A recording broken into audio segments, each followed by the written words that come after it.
Mr. Speaker, energy flows where focus goes. And at this time in Dominica, people of Dominica they're really not feeling the energy. Apparently, they're somewhere else. Mr. Speaker, the minister indicated that the government has some new pillars that they are using to aid in navigating global challenges. One of these pillars, actually point number 3, emphasizes the investment in the productive sectors. And that is good to hear, Mr. Speaker. That is really good to hear. Warming. But, Mr. Speaker, the ECCB, financial authority in the region that we all subscribe to, as a matter of fact, the Minister of Health sits on the Monetary Council, in their 2022-2023 report has outlined several concerns in the currency union. And they have made some recommendations about sustainable growth. In their words, Mr. Speaker, for Dominica to accelerate its economic growth, it must build resilience and it must invest in the private.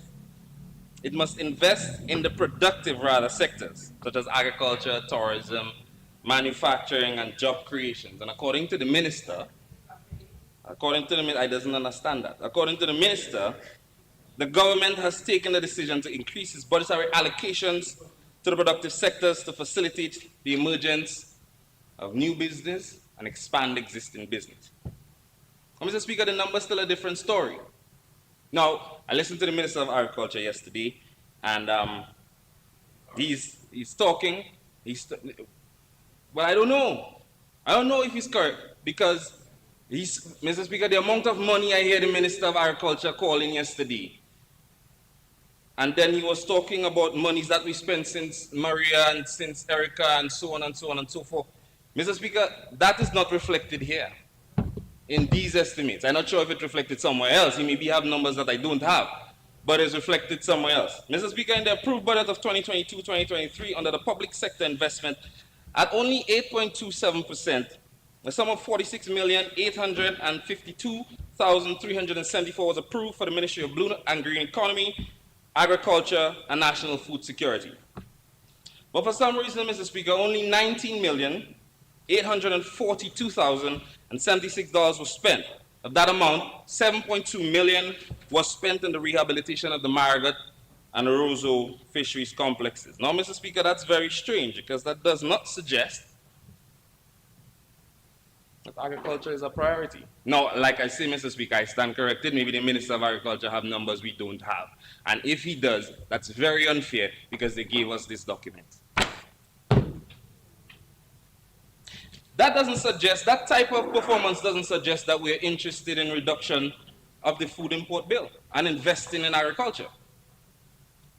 While resources are available, but we are not investing them in one of our most critical and important productive sectors.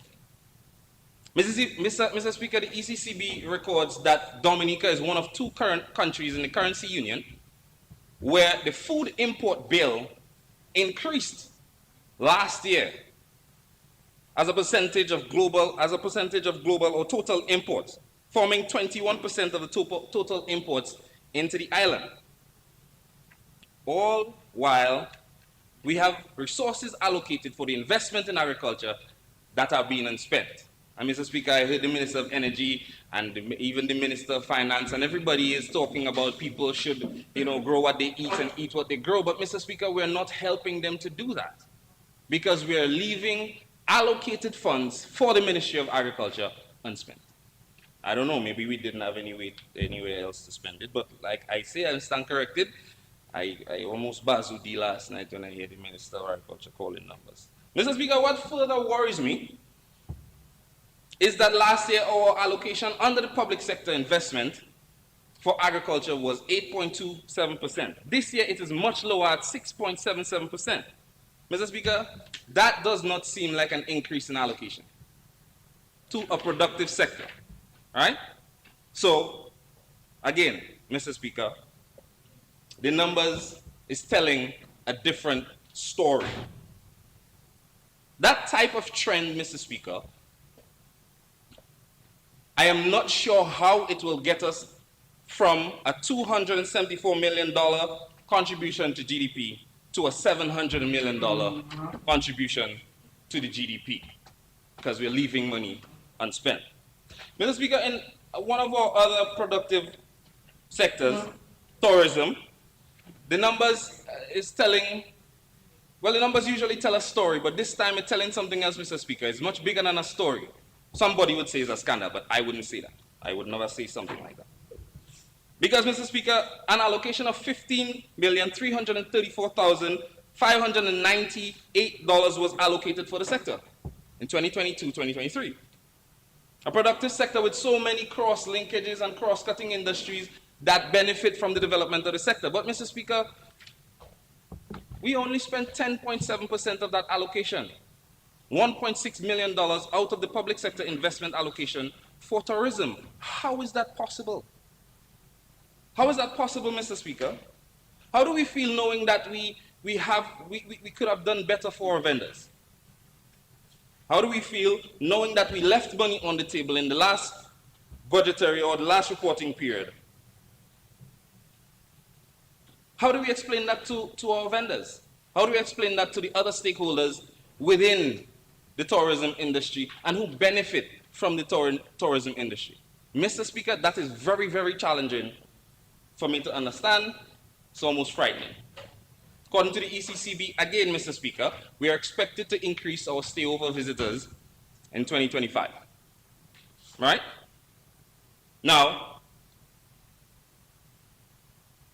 if that is to happen, if we continue this trend of underspending in the public sector investment areas in our productive sectors, that won't happen. Because if we don't develop the tourism product, Mr. Speaker, there will not be much more to see or do here. And that brings me to our 500,000, the road to 500,000 visitors by 2030. Great sounding initiative, Mr. Speaker. If we have it, if we can do it, absolutely wonderful. Now, Mr. Speaker, I fear that we have left out some important considerations. Mr. Speaker, our tourism offering will have to be diversified in order for us to do that. And I'm sure it is said that we're expecting to diversify. But this would mean significant impact on the natural environment, and we need to employ sustainable tourism planning to protect the environment, to protect our culture and the heritage of Dominica, and to ensure that we implement more responsible tourism practices that help to preserve our natural resources, minimize our ecological footprint, and ensure the long-term viability of the industry. Mr. Speaker, congratulations are in order because we signed the contract for the development of the marina. I'm very happy about that. No, man, I good, man. You remember I planted cocoa, you know, so we good. We come into that. Mr. Speaker, but I wondered what happened with that marina development in the last fiscal year, Mr. Speaker, because the same $27 million has been budgeted for it this year was budgeted last year, and nothing was spent on the marina. Now, I understand, Mr. Speaker, that the Minister of Finance said it would take 2 years to develop, and that's understandable. It's a construction project, a large project, $27 million. But, Mr. Speaker, if while the project, if we expect it to take 2 years to develop, Mr. Speaker, we expect works to be ongoing for the entire period. We expect the designs to happen. We expect, surveys and so. But, Mr. Speaker, no money was spent out of that $27 million. So we didn't pay for the studies? No, I don't have to ask that. The budget says $0 was spent on it. The budget says you read that? Good. Mr. Speaker, under the area of technical vocational skills. Technical vocational skills. Mr. Speaker, much was said about the development of a technical vocational school, a school that we will use to facilitate vocational skill sets. Now, Mr. Speaker, we're not going to focus on the Secretariat and the status of the TVET Council, and so we're going to leave that alone. But let's focus, Mr. Speaker, on the opportunity that exists right now The opportunity that exists where we have large capital projects currently being undertaken. Currently being undertaken, Mr. Speaker. We have a significant, a unique opportunity, Mr. Speaker, where we can set up a structured arrangement to have young people and people who are existing, maybe not so young, in technical vocational skills, and people who are interested in pursuing technical vocational careers to be trained on these projects to help them develop their capacity. And Mr. Speaker, we can even use the opportunity to train, give them the experience, get them engaged in the transfer of knowledge and technology, and maybe even provide qualification and certification on these projects. Well, Mr. Speaker, is any effort being done in that regard? I know that we were planning to build a school, but are we training our people now so that when the next international airport is being built, and when another international airport is being built, and when we have other large capital projects, that these young people who are trained under these capital projects can find employment? They can increase. Mr. Speaker, we go in nice all the time. Yes, members, please allow the senator to deliver his. We go in nice all the time. Yes. So yes, Mr. Speaker, we have an opportunity to increase our local technical and vocational skill set, but I fear that we are not using that opportunity. We can make structured arrangements with the developer and the international construction agencies that we have here to train our young people as part of the agreement, right? And then we can study, we can build a school, we should build a school. But Mr. Speaker, we must not lose the opportunity now to train our people and improve our capacity. Mr. Speaker, we spoke about the contract signing for the 6 schools that we're about to build. And that is good, Mr. Speaker. Of course. Much was said about congratulating and thanking the People's Republic of China for their continued support. Clap, clap, because I too, Mr. Speaker, would like to, Mr. Speaker, would like to express some gratitude to the People's Republic of China for their continued support to Dominica. That is undeniable, and nobody can say that China has not supported Dominica. We would like to thank them. But Mr. Speaker, no mention was made of an open, transparent procurement process where the government used a process to select the best contractor at the best price for the construction of these schools. No mention was made of the intended or the stipulated local participation on these projects. Right, Mr. Speaker? No mention was made of that. Now, Mr. Speaker, no mention was made either of how the involvement of this local participation would result in economic buoyancy for our community. Maybe we'll get that information later, I don't know. But I'm just saying no mention was made of it. And I want to point out that it is important for us to take hold of these opportunities for local participation, Mr. Speaker. Because, Mr. Speaker, when we lose the opportunity to stipulate and enforce local participation in our own capital projects, it becomes a justification for why large sums of money continue to leave Dominica through foreigners who work here, sending them to their friends and family overseas, Mr. Speaker. Nobody has ever said in the history of Dominica that, boy, Dominicans doing so well that they're the ones sending remittances overseas. Nobody has ever said in Dominica's history, and please correct me if I'm wrong, that farmers and teachers and doctors and lawyers and policemen and nurses in Dominica do so well that they can send out barrels to their friends and family overseas at Christmas time, right? Now, Mr. Speaker, nobody has ever boasted that these same people in the public and private sector in Dominica can send out $214 million a year overseas to their family and friends. So, Mr. Speaker, I understand. The tax coming, but the money gone. Mr. Speaker, I understand that it would take a lot of courage for someone to admit that the efforts of this government, thank you, Mr. Speaker. Members, please allow the senator to deliver his debate address. Everybody will get a turn to respond. Yeah, I mean, we can have a little cross talk, but we cannot be disturbing him. Please, let's proceed. Thank you, Mr. Speaker. Mr. Speaker, on the area of geothermal development, we have done well. Congratulations to our Energy Minister. Mr. Speaker, actually, when he was speaking, I could literally see the steam coming off of his shoulders because I know he worked so hard in that industry. Mr. Speaker, the development of our energy mix is likely to help us to reach our renewable energy targets by 2030. The only problem I have with that, Mr. Speaker, is that 2030 is a long time.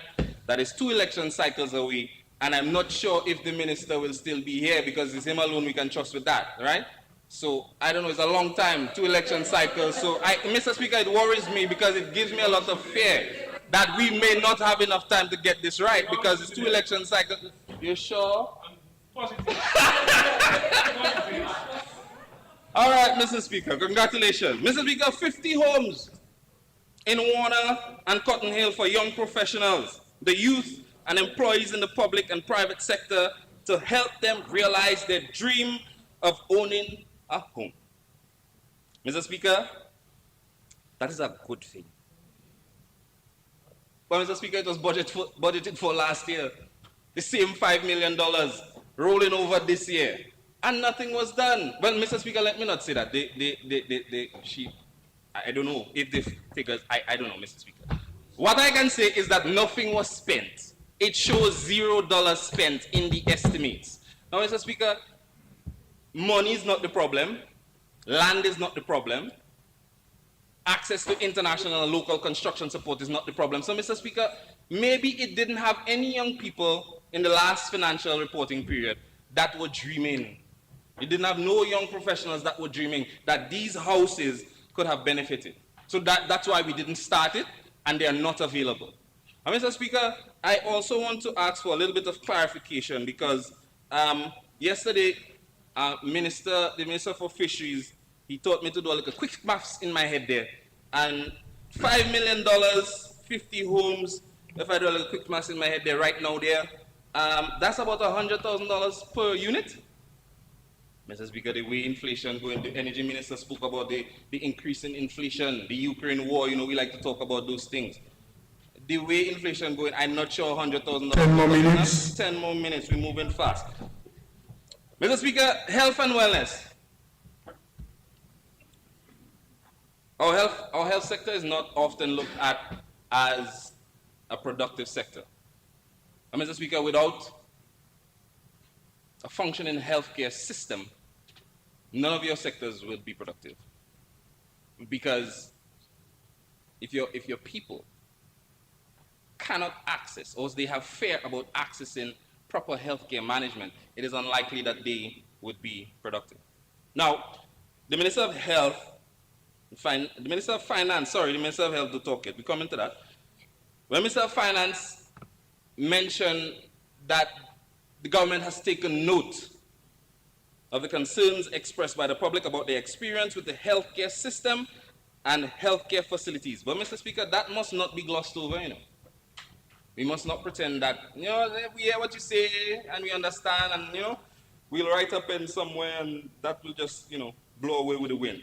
That, we cannot continue to pretend as though the plight of the people as it relates to their concerns with healthcare in Dominica is not a real thing. It's real people, and sometimes they have traumatic, horrific stories about their experience with the healthcare system. The minister said that they noted that. And Mr. Speaker, if we leave these things unchecked, and we have the money to solve it, we have the money to address it, if we leave these things unchecked, what will happen is that our people will continue to live in fear. They will continue to live in fear that if something happens, they are not sure that they have access to proper health care. Now, Mr. Speaker, the minister did talk about the facilities, and that is true. We can see the facilities. The facilities are there. I mean, look at our theaters. The theaters are there, Mr. Speaker. But Mr. Speaker, the people live in fear that they cannot access proper healthcare management. Somebody has to speak up for the health teams and the doctors and the nurses that have a difficult time, or they report that they have a difficult time offering healthcare to the people and the citizens of Dominica. Yes, Mr. Speaker, somebody has to speak up for them because the facilities are there, but they find it difficult. Mr. Speaker, 10 minutes I have, so I'm moving fast. So when the minister speaks about world-class and first-class healthcare, I have a problem with it, Mr. Speaker, because the Margaret Hospital is still closed. The Margaret Hospital is still closed. I called this morning to check to see if it had anybody there opening and so dressing wounds. And nobody's there. The hospital is still closed. My friend, the Minister of Health, took us on a nice tour up there. Mr. Speaker, I can tell you firsthand, it's a beautiful structure. There are things in there that, things you've never seen. But it closed. It closed. Mr. Speaker, performative healthcare is more than just a facility. And when we say that we have access to world-class healthcare and the Margaret Hospital is still closed more than 2 years after its construction has been completed, Mr. Speaker, that is intolerable. That is difficult to bear. And I hope that we can appreciate the patience and the tolerance of the people of Margaret, the health team in Margaret, and the people of the Northeast. Because, Mr. Speaker, they can see the facilities there and they still have a very difficult time accessing that first-class healthcare that the minister spoke about. We can talk about the money that was spent and unspent in the health sector, but I don't have all the time for that. My papers find a way. Non-productive sectors. No, I can't take my time. I don't have much time. Mr. Speaker, an indication that our fiscal policy is lacking and may not be people-centered is in the indication in our banking sector, right? Dominica is a very liquid place, Mr. Speaker. We have money. We have money. Hold on, I come in. We have money, Mr. Speaker. Dominica is very, very liquid. And the ECCB actually records that. But, Mr. Speaker, what is very telling is that our non-productive loans, as a matter of fact, the non-productive loan ratio is hardly above the prudential benchmark of 5%. Dominica is almost 3 times that, at 13.8%. Mr. Speaker, non-productive loan is when somebody take a loan and they have not paid it or made regular payments between a period of 90 or 180 days. So the people listening, right? Non-productive loans. People can't pay their loans. But, Mr. Speaker, that also checks out because the ECCB is recommending that we increase our tax administration. Mr. Speaker, what is happening, Mr. Speaker, is that the ECCB is recording that Dominica's economy is skyrocketing. True. But we can't collect tax. The tax collections is falling dramatically. And why is that, Mr. Speaker? It is because Dominica has money, but it is not in the hand of the people. And that is why they cannot pay their loans and they cannot pay their taxes. They cannot pay their loans and they cannot pay their taxes, but we're saying we have a buoyant economy. Mr. Speaker, the numbers are telling a different story, right? Mr. Speaker, on the issue of the CBI, right? Our blessed CBI. Mr. Speaker, I would beg your indulgence. You can proceed because it's silent now. Yes. Mr. Speaker, we have received numerous recommendations about our CBI. That is true, right? And we ourselves have actually admitted that our CBI program, there are things that we are doing to make it more robust and so on. That is true, right, Mr. Speaker? But it accounts for 60% of Dominica's revenue. Last time I was here, well, not the last time, the time before the last, I begged the Minister of Finance for little assistance because there was some confusion about some numbers and so on and so on and so forth. But nobody took me on, Mr. Speaker. Nobody decided to answer me on the questions that I asked regarding the CBI numbers. So, Mr. Speaker, I am not going back in those numbers. Not going back in those numbers and not asking any questions about that. Right? Other people have asked questions about that, and nobody is answering that. Nobody that have the figures is answering that. So, Mr. Speaker, we're leaving that alone. But the problem is, Mr. Speaker, there are people who have concern about our CBI program that we cannot ignore. They are making sure that we do not ignore them. Visa restrictions are being imposed. And now we are hearing about 6 new EU guidelines for countries that have CBI programs. One of them in particular, point number 5, is that all of the monies from CBI programs or the proceeds of the funds must go back to the host country. And Mr. Speaker, that is a good thing, because seeing that our government, in and outside of the parliament, have been hearing about making sure that all our CBI proceeds are in the consolidated fund, I am sure that we have done a lot of work on that already, and we have no problem complying with point number 5 of the 6 new EU regulations for CBI countries, Mr. Speaker. But, Mr. Speaker, even while the Minister of Energy spoke about, we made very light of the fact that, these are another problem, we like worms, so we will survive, and that is true, Dominica is resilient. And, Mr. Speaker, we have a projection of $617 million as proceeds from CBI funds, right? My question, Mr. Speaker, if anybody intends to take the challenge of answering, is how do we expect those new regulations to affect our projection? 2 more minutes. Because, Mr. Speaker, just for a second. Go ahead, stand up. 10 minutes.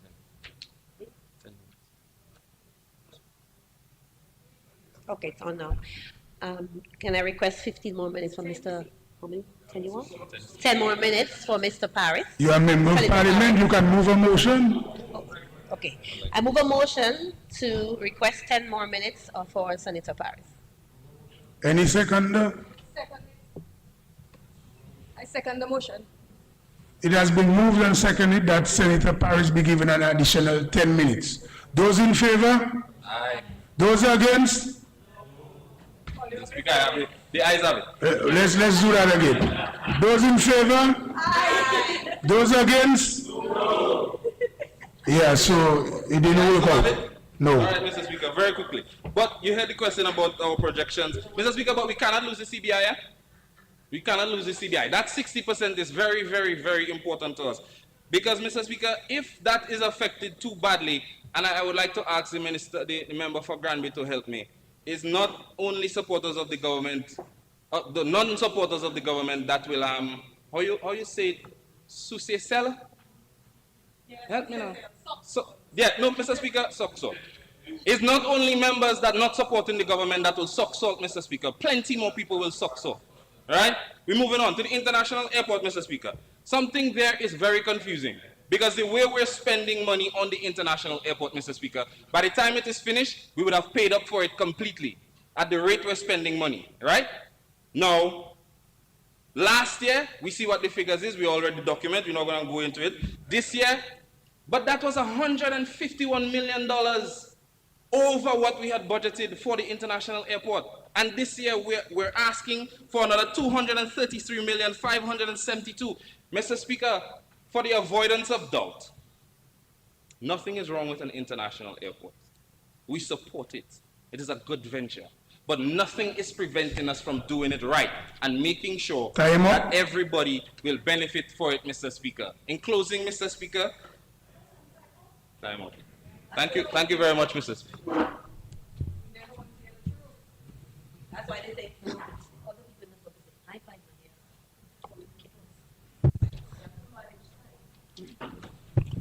Yes, Honorable Minister Blanchard, I recognize you. You may proceed. Thank you, Mr. Speaker.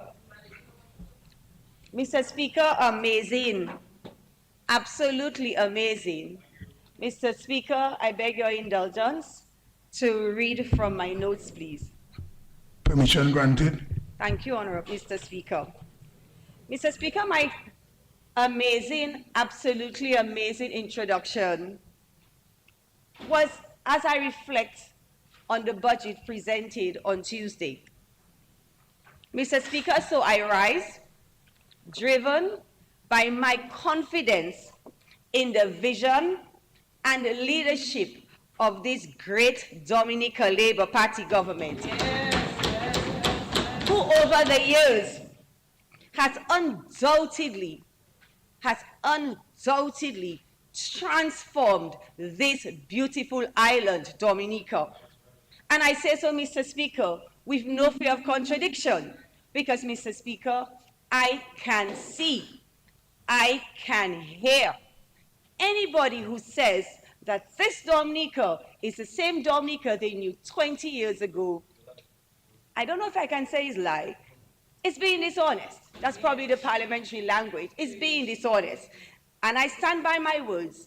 I am here standing supporting this budget because of my confidence in the vision of this party and the leadership of this party. I am on my feet, Mr. Speaker, to give my complete endorsement to the fiscal year 2023-2024 budget estimates before this House as I speak. And I am back. I am back in this honorable chamber, on this side of the House, working with sharp minds. Sharp minds. And I am happy to be here, lending my voice, my effort, and my energies to continue the great work of this Labour Party government. First, of course, for the good and wonderful people of the Roseau North constituency. And to Mr. Speaker, for the rest of the population, for all Dominicans. Before I go further, Mr. Speaker, allow me to extend congratulations to the Minister for Finance and the member for the Roseau Valley constituency, Dr. the Honorable Irving McIntyre, on the presentation of this, his first budget statement. Mr. Speaker, you realize that for the first time in almost 20 years, in almost 2 decades, the Honorable Prime Minister is not at the helm of this important, critical ministry. So you understand, Mr. Speaker, why Dominicans far and wide waited with a bated breath for the fiscal year 2023-2024 budget address. And so trust me when I say, it did not disappoint. No, it didn't. In fact, like the young people say, it was on point. And if I may say, in my humble opinion, Mr. Speaker, I think it was just an amazing budget. And I wish to take this opportunity to commend the Honorable Minister again on his presentation of a financial package that captures the social and economic circumstances of our country and the identification of reasonable measures devised to address some of our challenges. So I say to the member for the Roseau Valley constituency, great job. Take a bow, Honorable Minister for Finance. I'm going back to the estimates, Mr. Speaker.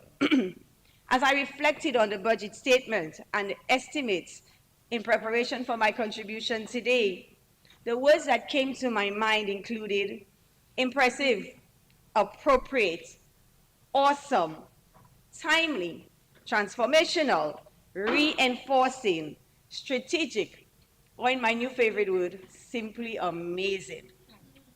And I say amazing because there's no doubt that we got it right again. We, Mr. Speaker, being this Dominica Labour Party government. Mr. Speaker, in spite of the uncertainty in the global economy, fueled by a number of factors which were clearly identified in the budget address, and those include the lingering effects of the COVID-19 pandemic, particularly on the fiscal accounts of this government, the ongoing war between Russia and Ukraine, which has manifested itself in a rise in inflation, the observed increase in imports, and consequently the general rise in local prices, which we call imported inflation, Mr. Speaker. And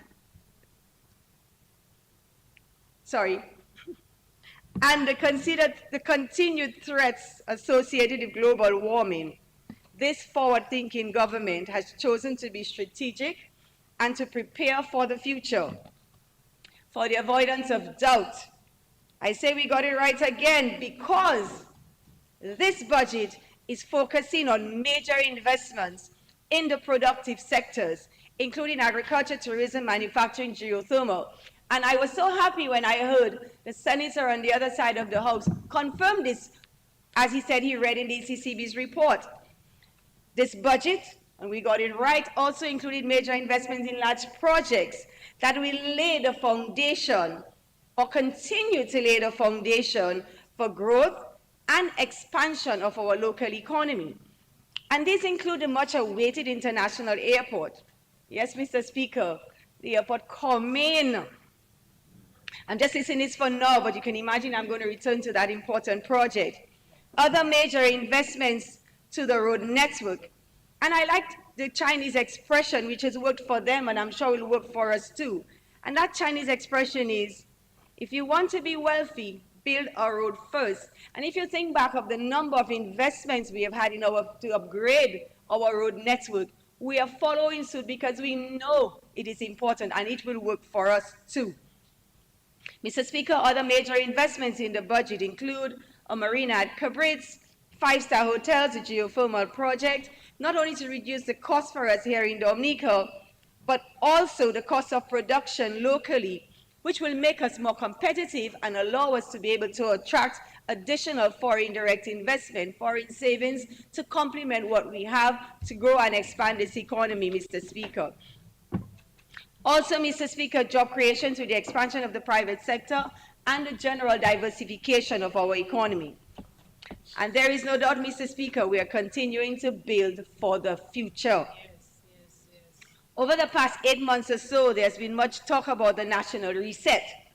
It comes as no surprise, therefore, Mr. Speaker, that this year's presentation was this Labour Party government's articulation of that national reset in words and in numbers. And as a proud member of this government, I will speak to it as I continue to lend my support to this budget.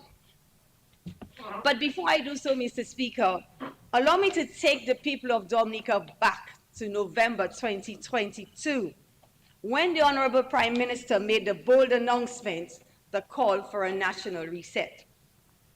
What was going on in Dominica at that time? What was going on globally? From a quick Google search, Mr. Speaker, I was able to find out that there was much uncertainty globally. In fact, the International Monetary Fund, in its October 2022 World Economic Outlook stated, and I quote, "Global economic activity is experiencing a broad-based and sharper than expected slowdown, with inflation higher than seen in several decades," end quote. Inflation higher than seen in several decades. And is the World Economic Outlook talking about the global economy? Yes. We're part of the global economy, right, Mr. Speaker? That's right. I think that speaks for itself. The report goes on to say, and I quote, "The cost of living crisis, tightening financial conditions in most regions, Russia's invasion of Ukraine, and the lingering COVID-19 pandemic all weigh heavily on the outlook," end quote. It concluded that the global growth is forecast to slow down from 6% in 2021 to 3.2% in 2022 and 2.7% in 2023. Mr. Speaker, that was a global macroeconomic outlook when the Prime Minister called for that national reset. And I dare say how bold, how strategic, how forward-thinking, how insightful, how perceptive. Our amazing Prime Minister and leader of government business in this honorable House. Our Prime Minister acknowledged the uncertainty globally and decided to be preemptive and to be strategic. And that is why, in my humble opinion, he decided to call for a national reset. It is therefore no surprise to me that the Honorable Prime Minister, in his wisdom back in November, knew the time was now. No wonder he has been called so many times a visionary leader. Visionary, because in spite of the fact that our local economy was buoyant, he realized that the uncertainty globally would eventually impact Dominica. And as fate would have it, a mere months later, in May 2023, the outlook was no different. The May 2023 IMF Economic Outlook declared, and I quote, "The outlook is uncertain again amidst financial sector turmoil, high inflation, ongoing effects of Russia's invasion of Ukraine, and 3 years of COVID," end quote. What a maverick, Mr. Speaker. What a political maverick indeed. As in spite of the fact that we're doing okay, the Prime Minister displayed great clairvoyance and wisdom by calling for a national reset last year. Allow me, Mr. Speaker, before going further, to share with you and the listening public the published data on Dominica's economy, as from time to time I hear suggestions that we are in fact in a critical situation, and I've heard it again in this House yesterday and again today. Mr. Speaker, according to the International Monetary Fund's Regional Economic Outlook published in April of 2023, our local economy is projected to grow by 4.9% in 2023. And those of us that know numbers as it relates to economic growth, 4.9% is in fact a major achievement. The regional economy in that report, as defined by the Caribbean Tourism Dependent, there are about 11 countries in that grouping, that regional grouping is expected to expand by 3.2% in 2023. So, Mr. Speaker, based on the IMF's forecast, our economy is expected to do better than the regional economy, which is, in my humble opinion, a very good thing. According to the IMF, only the economies of 2 countries out of the 11 will outperform that of our country. And those 2 countries are St. Vincent and the Grenadines and Antigua and Barbuda. Mr. Speaker, alas, that certainly does not describe an economy which has come, and I quote, to a complete stop, nor one, and I quote, in dire straits. In that same report, Mr. Speaker, projections for the year 2022 was very similar. While growth in real output in Antigua and Barbuda and St. Vincent and the Grenadines is expected to outpace that of our local economy, Dominica is expected to expand, our economy is expected to expand by 4.7% in 2024. We're being consistent, Mr. Speaker. We know what we are doing, and the international community is recognizing that. Mr. Speaker, this is relatively strong growth. This compares to the projection for the regional economy of 2.4%. So in 2024, based on that report, the regional grouping, tourism-dependent countries, is expected to grow by 2.4%, while our economy is projected to grow by 4.7%. Mr. Speaker, Sisapa amazing, Makonetaki amazing. Mr. Speaker, that is absolutely amazing. If that doesn't say it's amazing, nothing else will. No, you misinterpreted Creole there. You need to translate. You said Sisapa amazing. If this is not amazing. If that is not amazing, then I don't know what is. Thank you, Mr. Speaker. So, Mr. Speaker, anybody understanding me today, anybody listening to these numbers today can tell that this economy is doing well. Yet, Mr. Speaker, I heard language in this honorable chamber that claims our economy is not doing well. Mr. Speaker, where and how do these little malicious stories start now? How are these conclusions arrived at? And by whom? And on what authority, I might add? Mr. Speaker, I have never been employed in a Ministry of Finance or a statistics office in any country. Therefore, I do what normal folks do. I research topics of interest, and that's how I understand, and that's how I know things. I do as I like to be on top. I like to know when I speak from a position of knowledge. So, Mr. Speaker, everything I have presented thus far is based on my research. Therefore, Mr. Speaker, all I can say is, how are we? They should not have done that to my friend, the Honorable Leader of the Opposition, yesterday. Shame on the person who assisted. No, that wasn't help. That wasn't help that the Honorable Member received. That person gave my parliamentary colleague a speech riddled with unfounded facts. Remember the word fake news? That's all that was, Mr. Speaker. Fake news. Shame on that person. Shame on that person. Mr.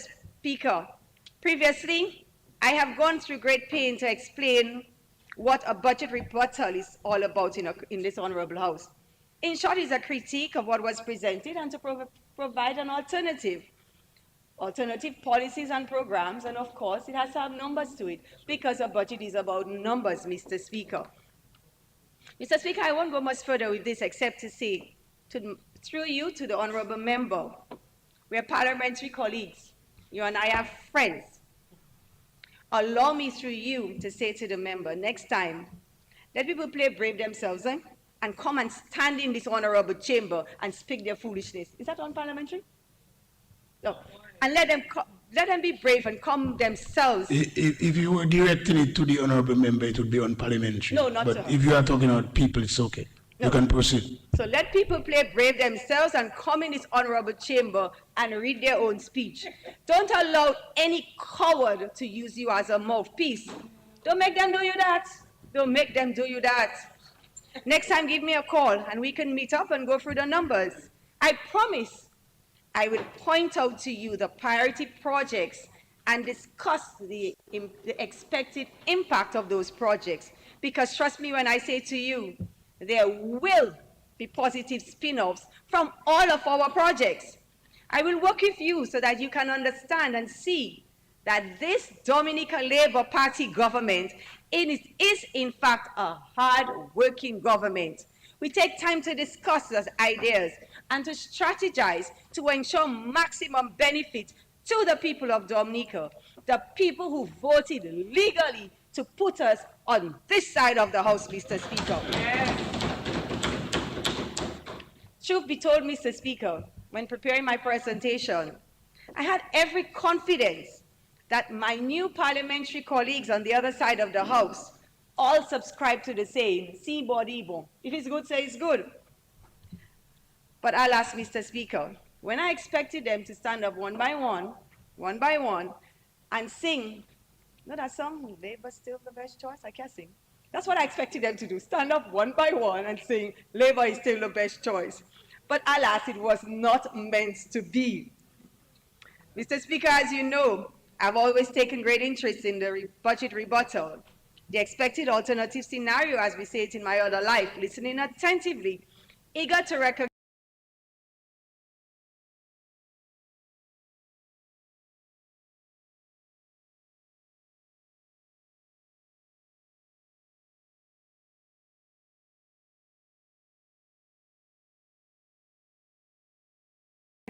and I want reputable international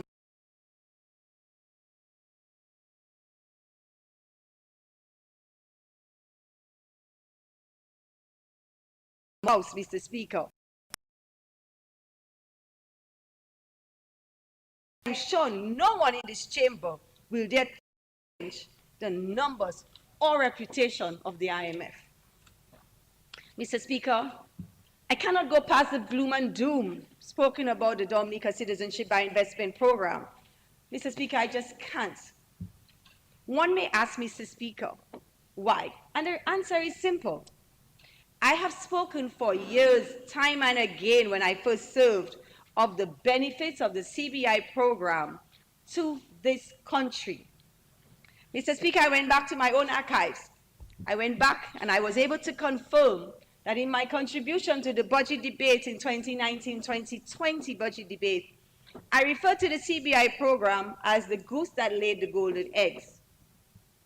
And I use that expression, Mr. Speaker, as I knew firsthand what that program had allowed this government to achieve, all for the people of Dominica. In fact, during that presentation, Mr. Speaker, I also stated, and I quote, I speak of the important CBI program whose revenue has caused this government to be truly independent for the first time in the history of Dominica.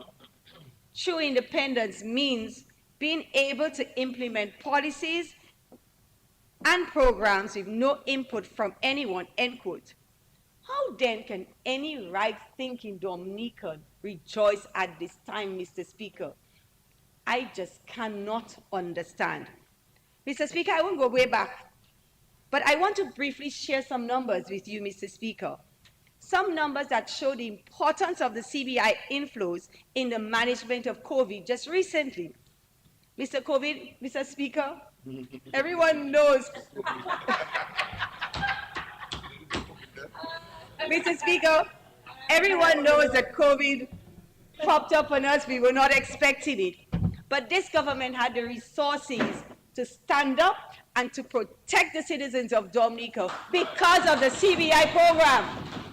The money was available from inflows from the CBI. And you know how much we spent, Mr. Speaker? For example, between fiscal year 1920, 4.57 million was available for COVID. The following year, 14.08 million was spent. And Mr. Speaker, it went to a whooping 22.8 million in fiscal year 21-22.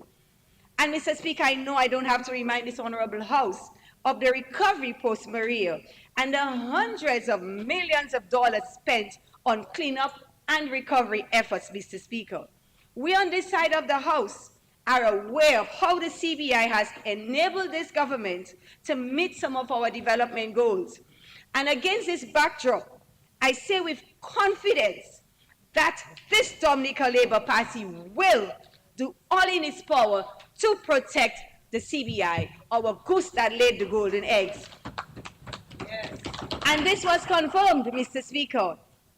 This was confirmed in the address by the Honorable Prime Minister to the nation on July 20th, 2023, following the decision of the United Kingdom to suspend visa access to holders of Dominica's passports. Mr. Speaker, in that address, the Prime Minister gave the assurance, and I want to repeat that assurance.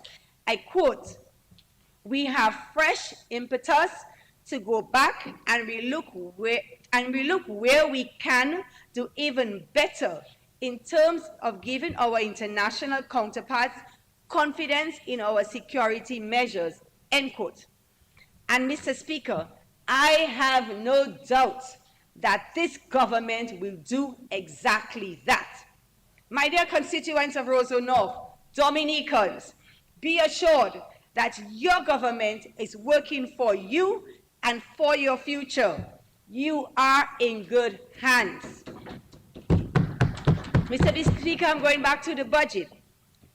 But Mr. Speaker, you realize in everything I've said about the economy, the honorable member, the honorable senator from Marigot is the one that spoke already, is actually saying the same thing that I said, but maybe different backgrounds, maybe our interpretation just seems to be different, because he was saying the ECCB is saying the economy is buoyant, the IMF is saying that. Maybe I'm not aware because I've known him for a while. Maybe he actually pursued a degree in economics, and maybe he has computed data to show the contrary.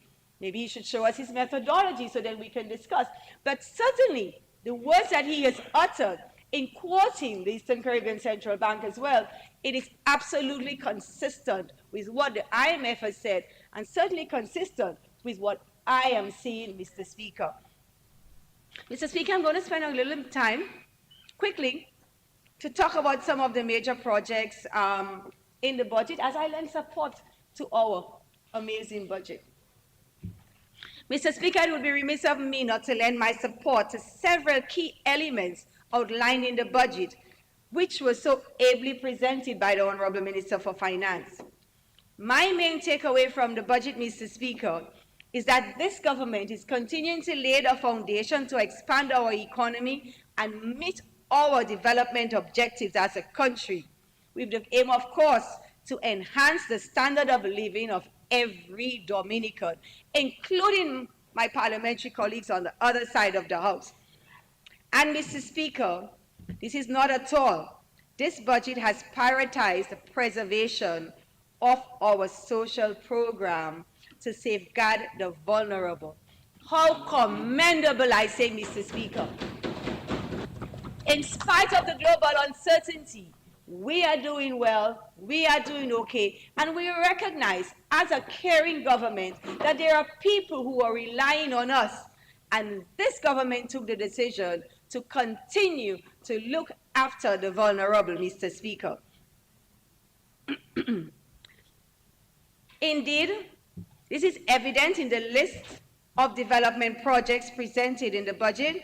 Mr. Speaker, oh, I love the catchy jingle that comes to mind all the time. You know what that is, Mr. Speaker? Look, the airport come in. I just can't seem to get that jingle out of my head for the last couple of months. That transformational and long-awaited project is unfolding right before our eyes. And Mr. Speaker, you do not have to believe me. Just take a drive to the community of Wesley to witness that transformation.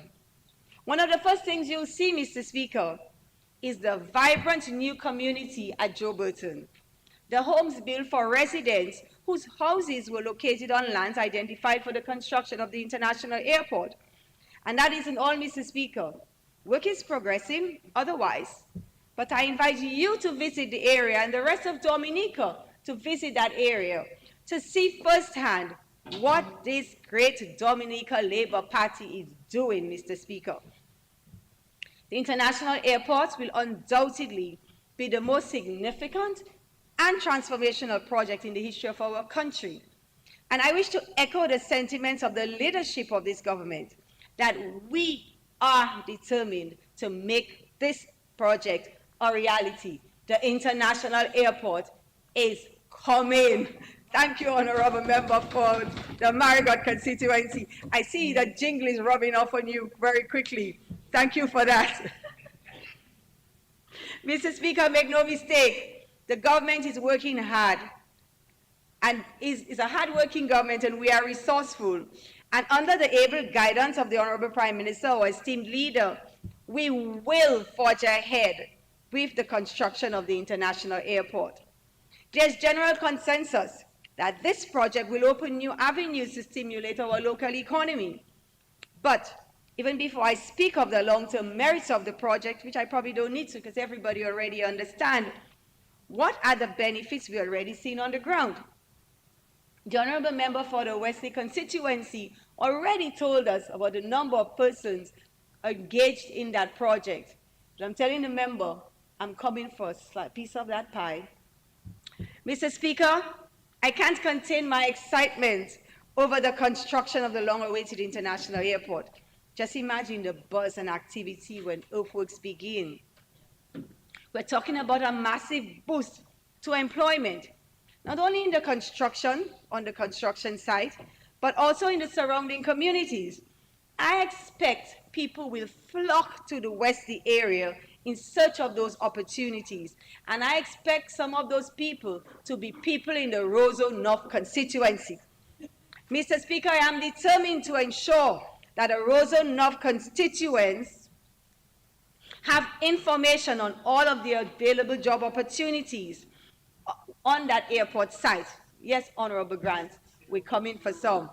I am committed to ensuring that arrangements be made to facilitate my people in the Roseau North constituency for being able to go to Wesley and be part of that project. Mr. Speaker, because it is a massive undertaking for Dominica, I want to tell my people in Roseau North that they too can get a piece of the pie.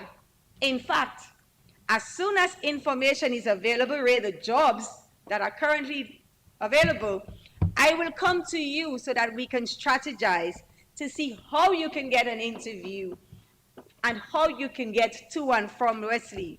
There is no doubt, Mr. Speaker, my eye is on the prize. I'm going to get a piece of that pie for Roseau North. But that's not all, Mr. Speaker.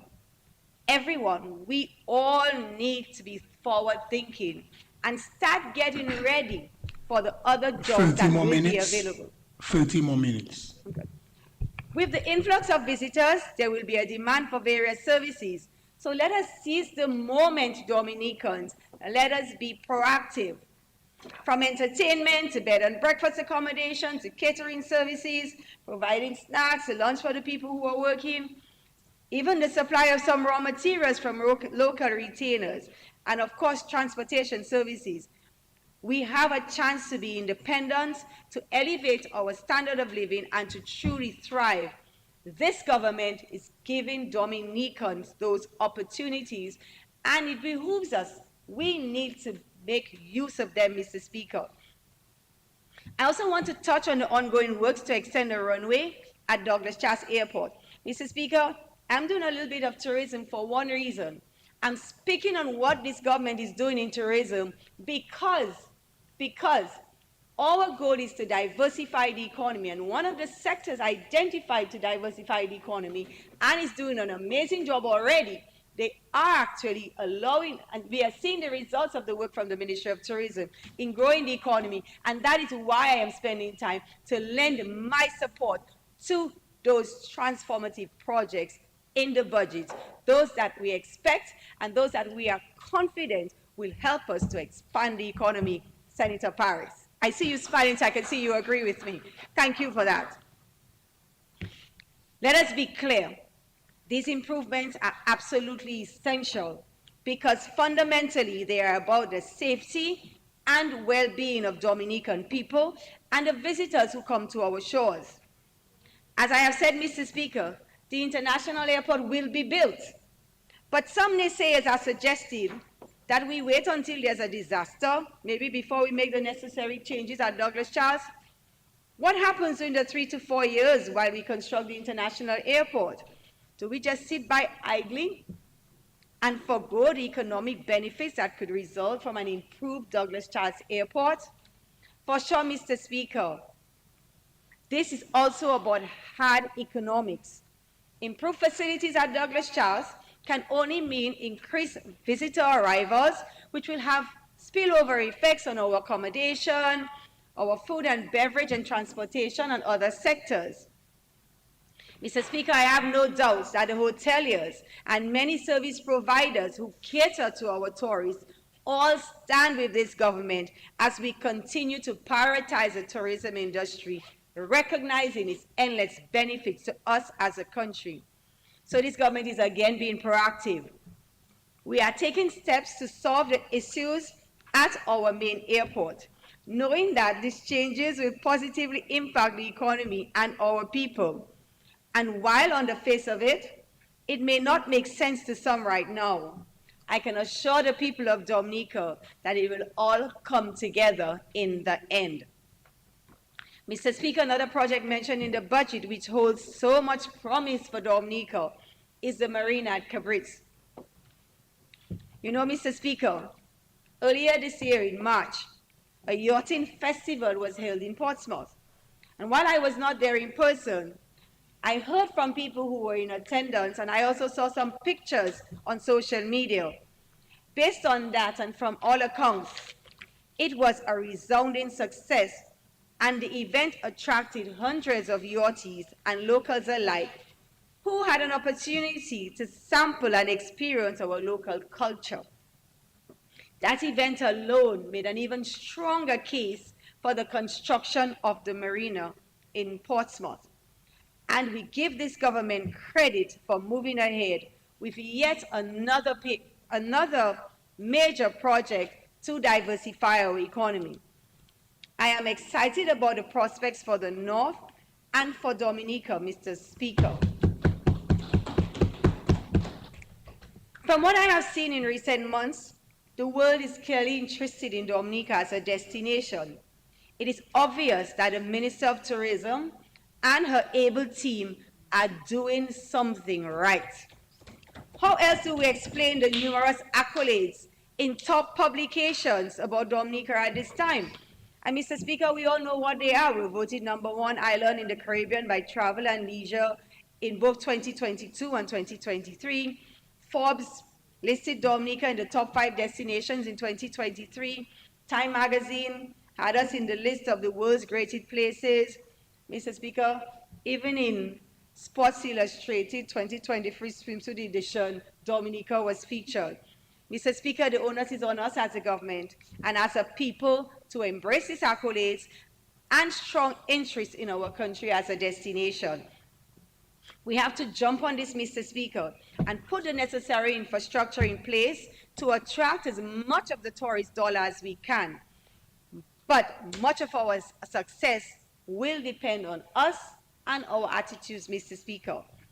Mr. Speaker, the tagline, tourism is everybody's business, is still relevant today. But, Mr. Speaker, I will leave the rest for the Minister of Tourism.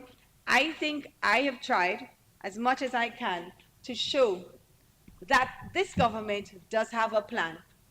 These are not just numbers in that little green book. These are not just numbers. These are numbers to back up a plan of this government to move this country forward, to expand the economy, all to us to empower our people and have them have a higher standard of living, Mr. Speaker. Mr. Speaker, there's so much more I can highlight from the budget. The proposed vendors arcade, which is sure to uplift the tourism experience and increase income for vendors. I'm excited about it for the vendors of the Rosenhof constituency on that project, Mr. Speaker. Mr. Speaker, other major investments that we see in the budget include increased investments in agriculture, which will no doubt position Dominica as a leader in food security in the region. Our move to build energy security through the geothermal energy plant and pursue projects in the blue economy.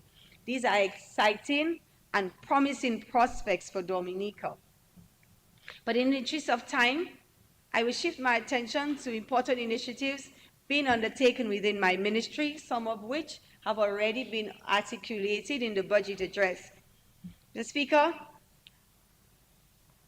one of the initiatives currently being undertaken is the automation of services. Automation of services to modernize and to be efficient. The Labor Division processes numerous work permits daily. It must be noted that this exercise is totally manual.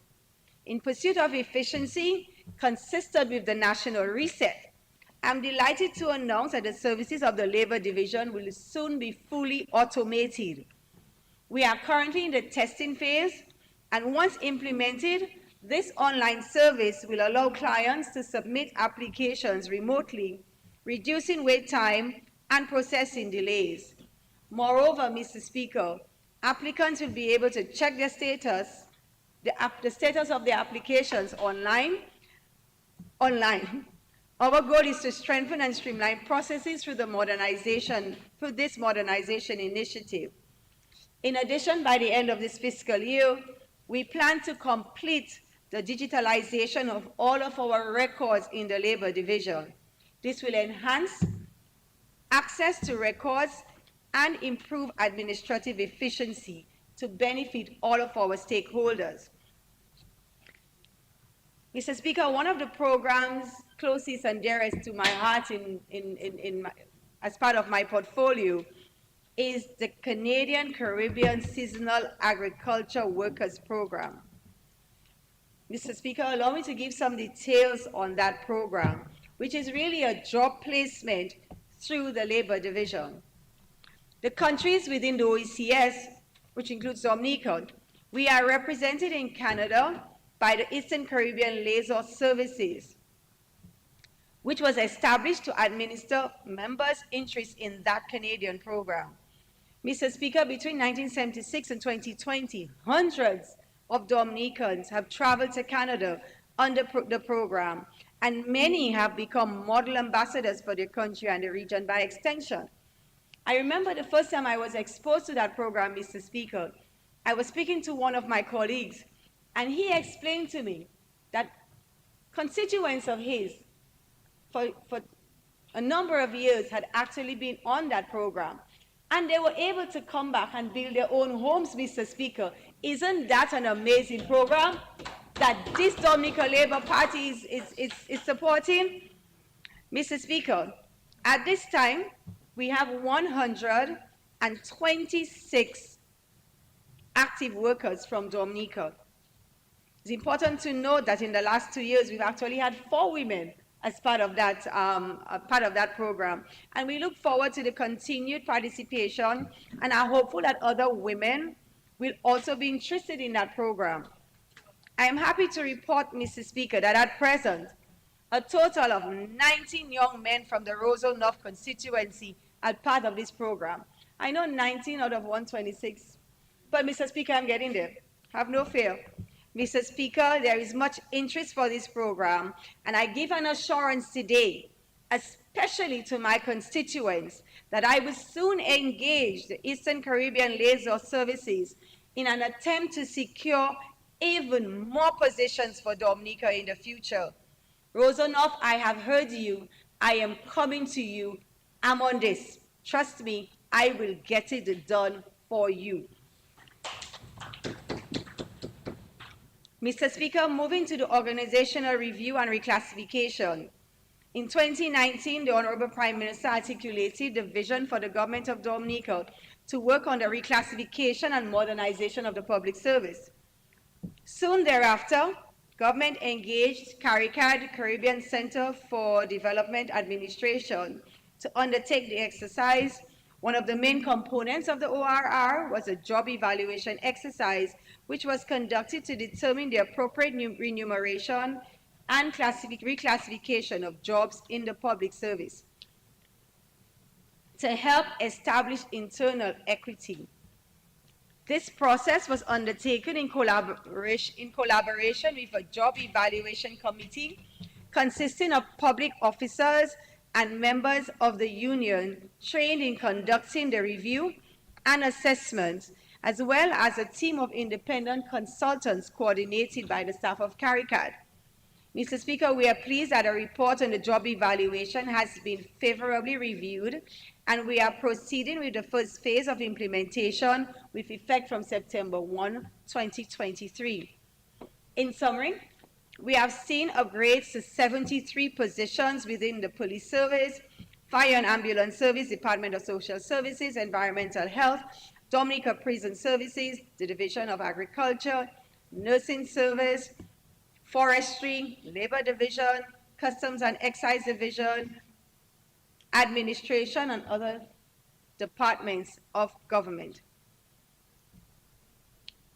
Most of the upgraded positions will move up 1 or 2 grade levels and will benefit from increases in the minimum and maximum salaries within their scale. Increases will take effect from September 1, 2023. In addition to the job evaluation, a review of the grade and salary structure was conducted. This review reduced some anomalies in the structure, addressed some of the wide pay scales at various levels, developed a unified salary structure for the general public service and the police service. Mr. Speaker, using one scenario, the scenario for social welfare officer, based on the revision of the salary structure and the upgrade of positions, that position will move from a grade 7 to a grade 8. And officers in that position will realize an increase in their monthly salary of $1,019.13. Isn't that my favorite word today? Amazing. Mr. Speaker, as indicated in the budget address, this is just the first phase of implementation of the ORR. A special committee has been established to undertake further review and make recommendations for other positions over the next few months. Other components of the ORR, more specifically the comprehensive review and recommendations for the organizational structure of ministries and departments, will be considered in this financial year. On behalf of the government of Dominica and the public service, I wish to acknowledge the contribution of CARICAD and extend gratitude for its continued professional support. At this juncture, Mr. Speaker, it would be remiss of me not to recognize and to applaud the efforts of the team of public officers who, along with CARICAD, reviewed all of the benchmark positions of the public service, making them ready for the job evaluation exercise. The team of public officers, together with representatives of the Dominica Public Service Union, the Dominica Association of Teachers, and the Police Welfare Association, must be thanked for their participation in the conduct of the job evaluations. Also, Mr. Speaker, the Steering Committee for the ORR, the Committee of Permanent Secretaries, and Lady Catherine Daniel for their management and general direction for the project. Mr. Speaker, Service Delivery Improvement Program in this government was launched in 2020 to advance the modernization efforts I'm trying to go through this one quickly. Mr. Speaker, the Ministry of Labor is collaborating with the Office of the Cabinet Secretary, and in the fiscal year 2020-2023, undertook a qualitative assessment of the customer service centers across several ministries to provide, as a way of improving our service to persons who come through the government. Mr. Speaker, I am proud that my ministry is taking the lead as a national, because we have also started to implement it I am proud that my ministry is leading by example as the national reset unfolds.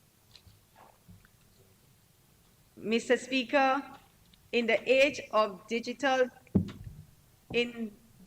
of digital advancement, where technology has transformed our lives in remarkable ways, it is imperative for governments to embrace the digital revolution, and harness its potential to better serve citizens. Through the Ministry of Labor, government through the Ministry of Labor has prioritized the delivery of services electronically and has taken steps to ensure that citizens will soon benefit from the ability to apply and pay for government services online. We expect by September of this year, everything is going to be online.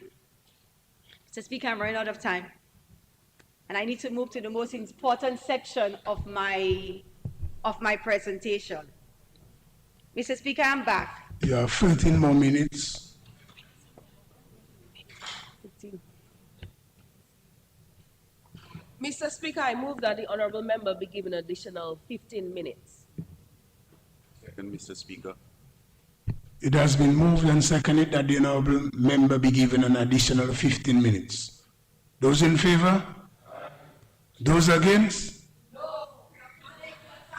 The ayes have it.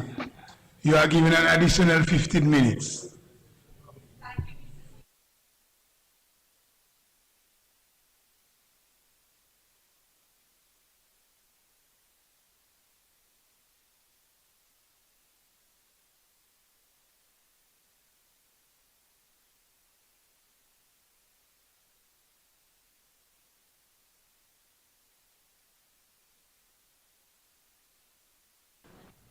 Sorry. Mr. Speaker, through you, I want to reiterate my commitment to the people of the Roseau North constituency. I have, and I will continue to work for them to make a difference in their lives. In fact, Mr. Speaker, I have a tagline which evolved from my interactions with constituents and the feedback received thereafter. And that tagline is, touching lives, making a difference. And I dare say, Mr. Speaker, that I am told by many that that is exactly what we are doing in the Roseau North constituency. Mr. Speaker, in the Ministry of Labor and indeed at the parliamentary level, we are prioritizing employment as a pillar of socio-economic development, understanding its role as a stepping stone to self-sufficiency. We are committed to fostering entrepreneurship and facilitating the growth of small businesses. Our vision of empowerment extends especially to our young men and women, especially the single mothers too, Mr. Speaker. Mr. Speaker, since assuming office last December, I have placed great emphasis on increasing the employability of my constituents and young Dominicans in general. I must point out that I have taken a very hands-on approach in this process of preparing the young people of my constituency to enter the workforce.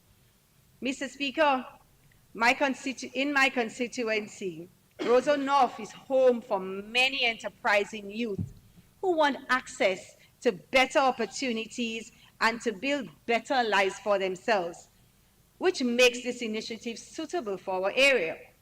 The goal is not just to secure jobs for the youth, but to set them up for long-term success in their careers.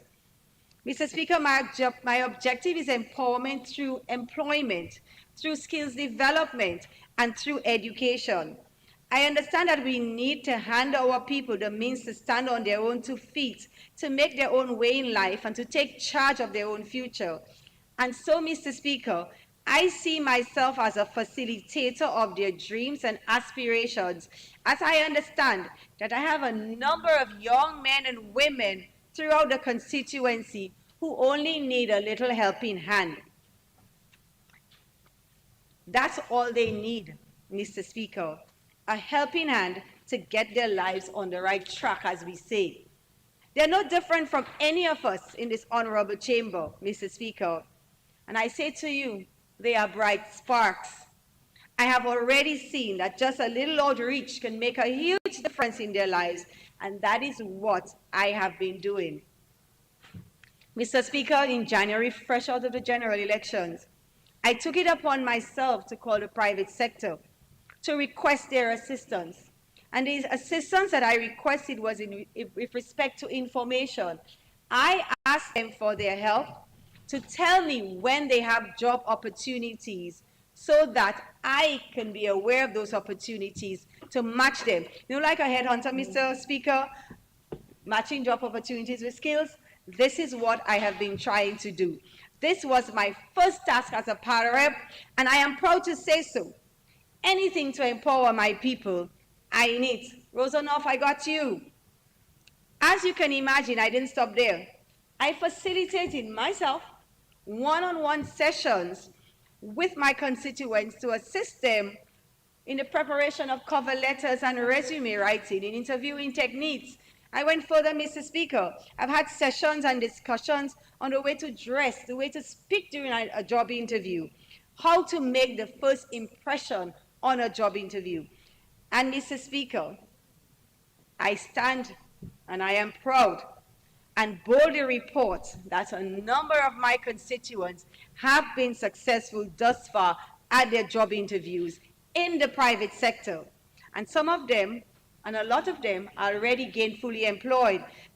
At least 3 persons with associate's degrees have gotten work in the private sector based on this initiative that I have just explained, Mr. Speaker. Mr. Speaker, I can give you an aside, maybe you can have an aside. A young man, one of the young people that I facilitated, helped him to, it's a job over there, you need to go apply to that establishment. He got back to me to let me know that he was successful. He had one little difficulty, and that was with the title, the name they gave his job. But he was tickled funny with the salary, because the salary that he's getting is more than my other constituents with the same qualifications under the National Employment Program, Mr. Speaker. And I think that is amazing. Mr. Speaker, I am also proud of another experience that I have had. I received a message recently from one of my new constituents, and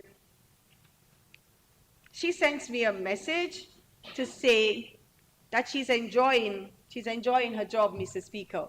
Mr. Speaker, someone from the constituency who was just employed under the NEP this year, after a matter of less than 3 months, was promoted. She was identified as having skills greater than the job that she was doing, and she's now the manager of that institution. I say, hats off to her, congratulations to her. This Labour Party government is working to empower our people, Mr. Speaker. Mr. Speaker, there's another joke I have, that I'm going to share with you alone. In February, and that one is really dear to my heart, I sent a number of young men for interviews on the port. Everybody says you have to come good when you go to an interview on the port to impress the management of the port. I got a call back. I was told I was impressed. Where did you find them? If I could, I would have hired them all. Mr. Speaker, isn't that incredible? I told you I have bright sparks. They just need a helping hand, Mr. Speaker. Mr. Speaker, I was so happy when a few of them got jobs on the port. And they're all in touch with me, and they've all reported they're comfortable and they're enjoying their job. Mr. Speaker, this is the caring hand of this Dominica Labour Party government. And this is not something you can see in a green book. This is something you have to be on the ground to see and to hear about, Mr. Speaker. Mr. Speaker, in my quest to continue to empower my people, last week I collaborated with the Digital Transformation project to host a highly impactful Work Online Dominica Town Hall meeting. My people are eager to work, Mr. Speaker. If you see people, in excess of 75 young people were in attendance, attentive to the presentations on how to make money online. Mr. Speaker, at the end of the town hall, I took time to give them some pointers in an attempt to give them an edge in the application process, because one colleague told me in her constituency, her constituents were a little shy about how to do the application process. They weren't sure how to do the video and what to say. Mr. Speaker, I gave them a little pointer. I was so glad that wasn't on camera, so I can be selfish and just keep that one for myself. And I am so excited because I have received videos on my phone. My constituents have seen it through, and they are going to apply to be part of the cohort 4 training, Mr. Speaker. Mr. Speaker, on education, this government continues to prioritize education. So, Mr. Speaker, it shouldn't come as a surprise to anyone that I'm actively engaging with schools in my constituency, including the Goodwill Primary School, the Christian Union School, Sunbeam Preschool, the Little Explorer Learning Center, as I seek to improve the learning environment for the young constituents and to ensure their safety. I have also partnered with these schools and been part of a number of their initiatives and their events, and I pledge today to continue to do so while while I will also reach out to some of the other schools in the constituency. With respect to adult education and vocational training, Rosa North has also been benefiting, Mr. Speaker. My constituents have been engaging in a wide range of skilled training programs, including refrigeration, air conditioning, plumbing, and cake making, and we expect this is going to continue in the new fiscal year. Mr. Speaker, the Minister of Finance in his budget address did a good job at explaining the need for review of the school's curriculum to better prepare our young people to compete in emerging fields such as artificial intelligence and the digital economy, and to equip them with the hard skills in technical and vocational areas of education. In short, in this rapidly changing world, it is important for our education systems to keep up so that our youth can be prepared to take advantage of all available opportunities. The budget did make a strong case for education reform. I support your proposals, Mr. Speaker, because it all forms part of the reset we speak of as a government. In today's world, we focus not only on academic excellence, but on the holistic development of a child. It behooves us to target our education system to cater to the new job opportunities to build on the strengths of our children, whether in technical, vocational, or academic fields, and to expose them to arts, sports, and culture. Our education system should cater for all and meet our children where their needs are. We certainly help increase their chances for success, Mr. Speaker, when we provide them with the modern facilities they need to learn and learn well. Mr. Speaker, you know where I'm going with that, right? This is why I'm so excited about what I call my passion project, Mr. Speaker. Construction of the Goodwill Secondary School will begin during this fiscal year. But in keeping with government's stated purpose to build back better and to set us on the right path to a dynamic Dominica, the new school will be constructed and modeled to serve as a center of excellence for technical and vocational training, education and training. This new center of excellence will help us to develop a cadre of highly skilled tradesmen and women who can not only meet the needs of this country, but who will be able to ply their trade anywhere in the region and the world. Mr. Speaker, we're going to be a leader in our constituency for technical and vocational education and training, Mr. Speaker. And I am excited, and I'm sure a number of people are dancing because, remember that jingle of the airport coming? You know why it's on my mind like that, Mr. Speaker? Because I've been substituting airport with the Goodwill School. Mr. Speaker, just imagine the impact of this new school on the communities within Roseau North and elsewhere. We cannot discount the impact of proper school facilities on the psyche of a child. A child-friendly, clean, safe school environment can positively affect the health, behavior, engagement, learning, and growth of our students. This is why I am so determined to see this through, and what a wonderful structure it will be. Mr. Speaker, we are speaking about specialized classrooms for robotics, facilities for every type of skill, including woodwork, auto mechanics, plumbing, garment production, food preparation, agriculture, and more. So I just want to say, Mr. Speaker, that this school and the other schools which will be constructed are focused on meeting the needs of our children, their physical, social, and educational needs. We are taking care of and ensuring the well-being of our children over the long term. Mr. Speaker, take this guarantee from me. Our new school at Goodwill will be the envy of others when it is built. Good things come to those who wait. Roseau North, good things come to those who wait. But I am so much more interested in how it will uplift the community and at this moment and place our children on a more hopeful trajectory to success. And it strikes me, Mr. Speaker, that all of this is at the core of this Dominican Labour Party government's policy. We are indisputably the education party, the education government, and on a broader scale, a people's government. Mr. Speaker, earlier this month, we welcomed the Vice Minister of Foreign Affairs of the People's Republic of China, who visited the site of the Goodwill Secondary School.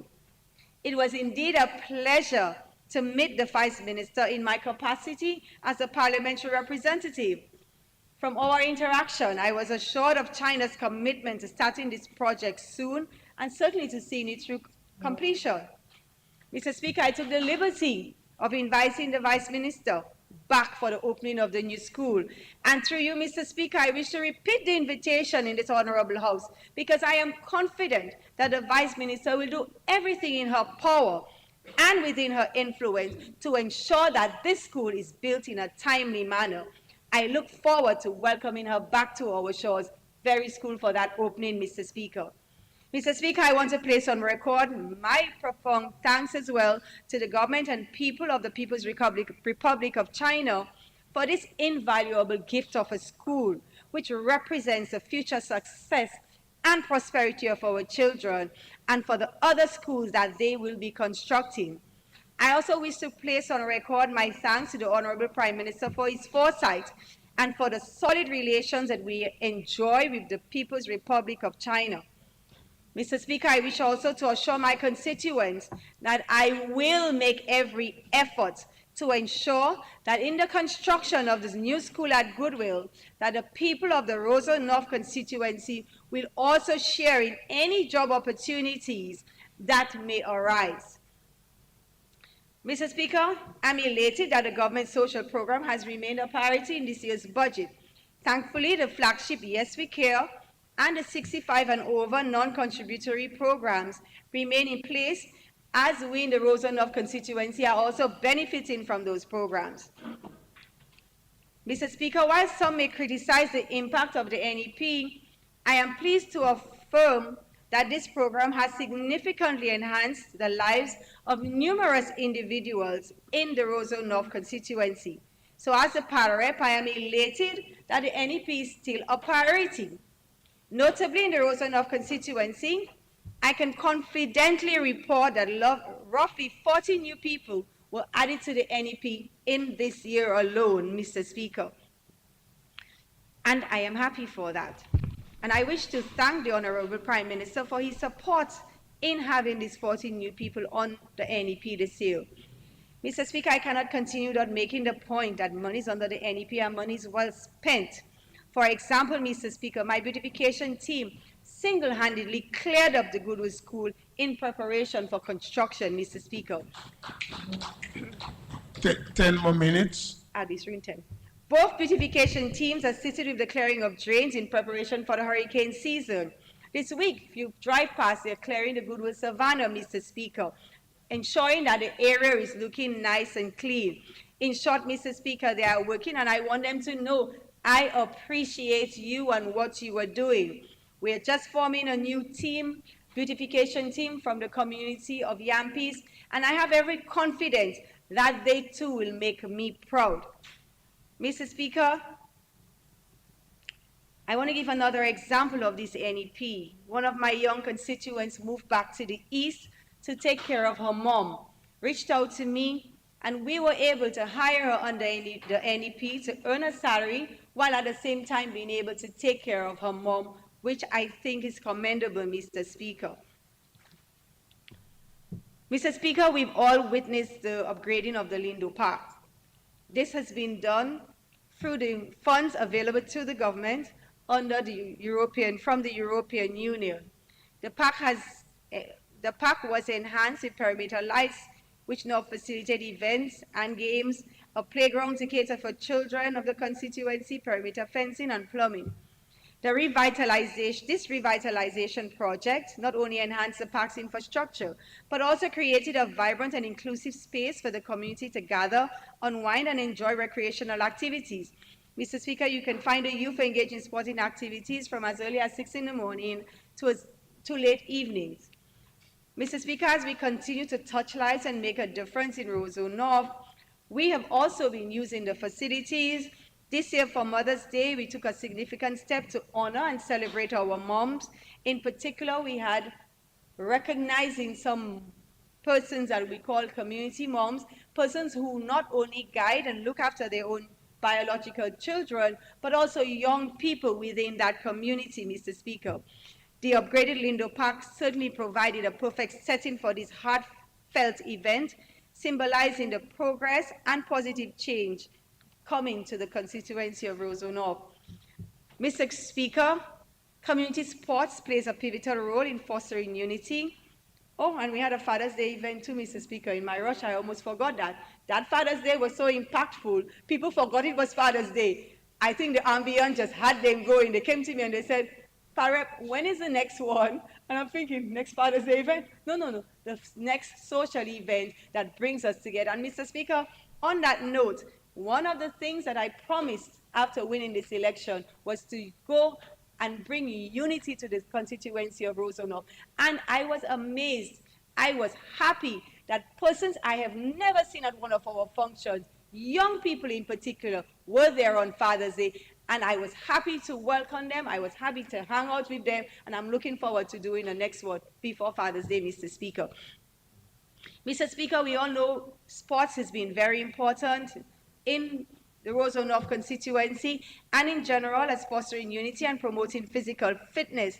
Mr. Speaker, we have recently formed a Roseau North Sports Committee that will get back to the executive in Roseau North to advise on what sporting events can actually happen.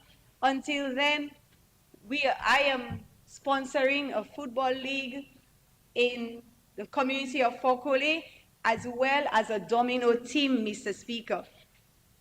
Mr. Speaker, looking after the vulnerable during Easter, we had an interesting program where we identified vulnerable elders and brought them care packages. From our interactions, people were very pleased and happy to receive those little gifts. Mr. Speaker, in addition, I joined forces and the constituency group with Peter Prosper and Oprah on the Carries Anything Goes to host a feeding program. Mr. Speaker, almost 60 persons received breakfast and lunch delivered to their homes, vulnerable people, while other people came down and hung out with us at the port.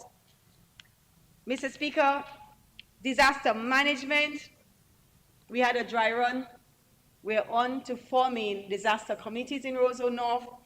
When we had the threat from Tropical Storm Brett, I met with all of the shelter managers and some members of my executive so we can see and discuss how we can assist the shelter managers.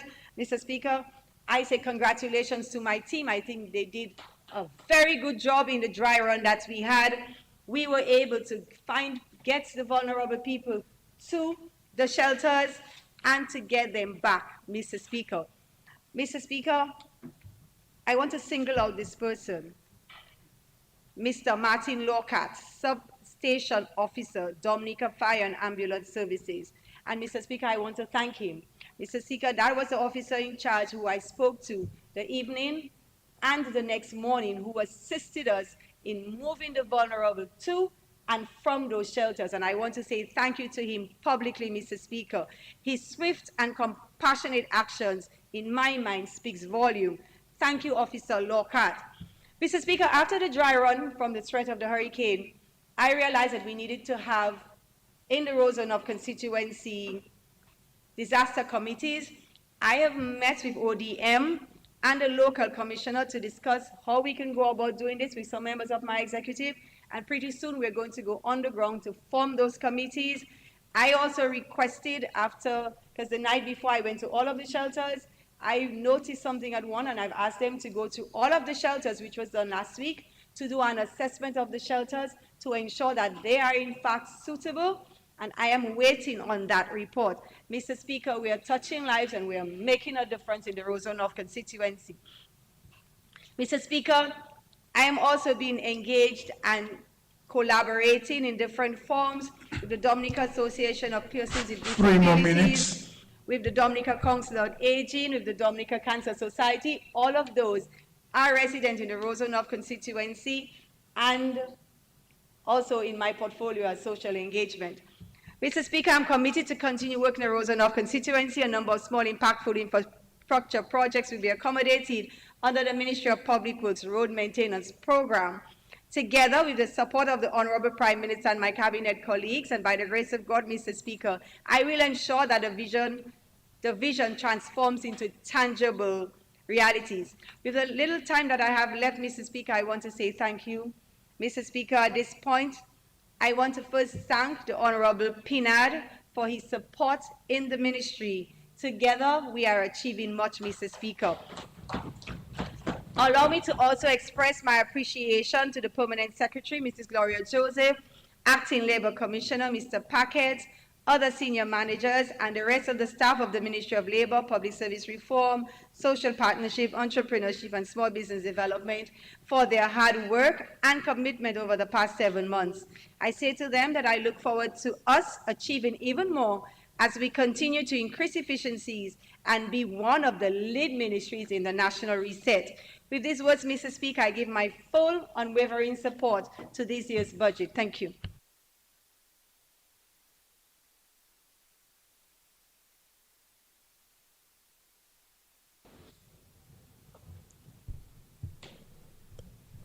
Yes, Honorable Williams. With your permission, I'd like to refer to my notes, Mr. Yes, you may proceed. Thank you, Mr. Speaker. Let me first extend warm greetings to you, Mr. Speaker, at this third meeting of the first session of the 11th Parliament. I look forward to your usual sturdy and business-like approach to the proceedings of this honorable House. I extend greetings as well to our Prime Minister, the Honorable Roosevelt Scarrett, for his mentorship, guidance, and leadership, especially to the new parliamentarians like myself, contributing for the first time in a national budget debate. Mr. Speaker, if you will permit me, I wish to compliment the Honorable Irvin McIntyre, who was tasked with presenting his maiden budget address as the Minister of Finance of the Commonwealth of Dominica. Your presentation, Honorable Minister, has certainly set the stage for good discourse and intelligent debate in the days ahead. Thus far, I've seen no evidence of intellectual deficiency or bankruptcy. I forgive the Honorable Senator for those remarks yesterday. Mr. Speaker, let me indicate to this Honorable House my fullest and unwavering support of this 2023-2024 national budget. Kindly allow me to place on record that this support is to the complete budget estimates, which gives clear intention and points unequivocally to many positive and sure prospects for the Dominican people. Mr. Speaker, the budget estimates as provided forms part of the continued legacy of a world-class leader, a visionary planner, and an economic rainmaker who has fetched time and time again the required resources to fulfill the aspirations of this government in meeting the needs of every senior citizen, adult, and child across Dominica. In response to this good and quality leadership, Mr. Speaker, the people have been clear and decisive in their support to our Prime Minister as he fosters targeted, sustained, and resilient development in this country. This overwhelming support by an enlightened Dominican electorate has manifested at every general election in the past 23 years. I wish to reiterate my staunch support to this 2023-2024 national budget.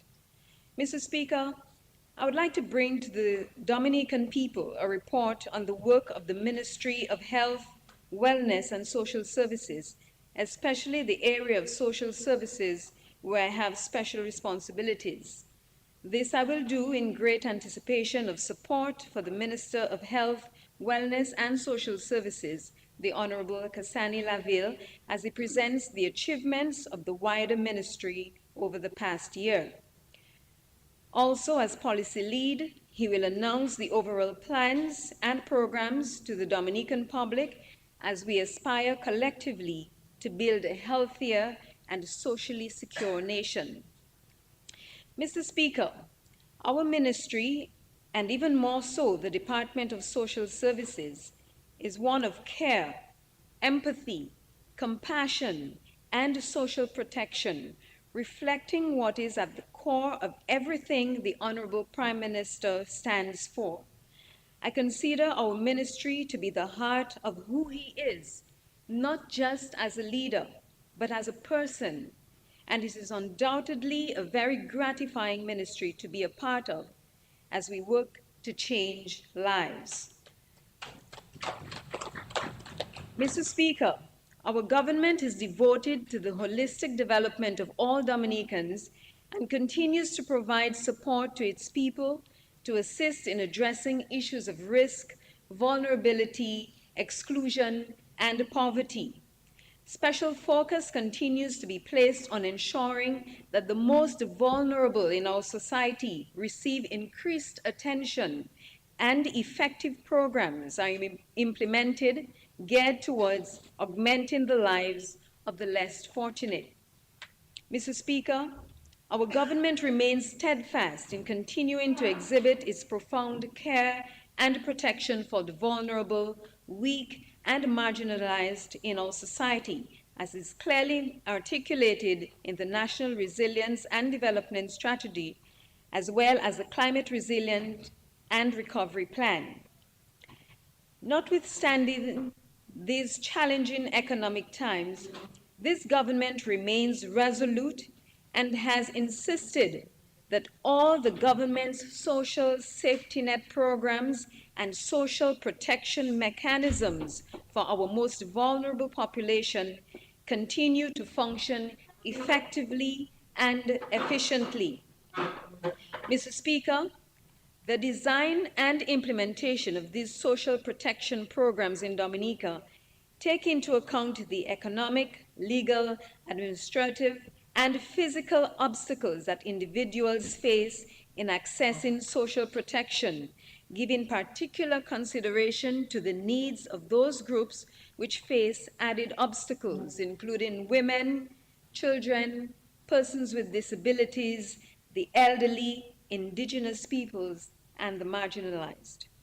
Mr. Speaker, government has embraced efforts to facilitate the sustainability and reliability of these programs, and several measures are aimed at creating and maintaining an enabling environment focusing on principles of intervention, empowerment, prevention, protection, and partnership for social services that will create opportunities to improve the quality of life of the poor and vulnerable. In order to carry out its functions, the ministry has established and strengthened numerous strategic alliances with local, regional, and international partners and donors to include other government ministries and agencies, the UNDP, World Food Programme, UNICEF, UN Women, among others. The strategic plan of the ministry, Mr. Speaker, articulates our vision as a resilient and empowered people contributing to Dominica's holistic development. And the mission stipulates our mandate, which is the enhancement of the quality of life for the Dominican population with specific focus on the vulnerable and people with disabilities, and the cultivation of a spirit of resilience through the implementation of appropriate and empirical interventions. Mr. Speaker, under the auspices of our ministry, among some of our responsibilities are implementing and assisting with a number of government social safety net programs, such as the Public Assistance Program, the Foster Care Program, care of our juveniles who come into conflict with the law, and Centenarian Program. Mr. Speaker, the government continues to provide annual subventions to several organizations which provide institutional care to the elderly, persons with special needs, and persons with disabilities.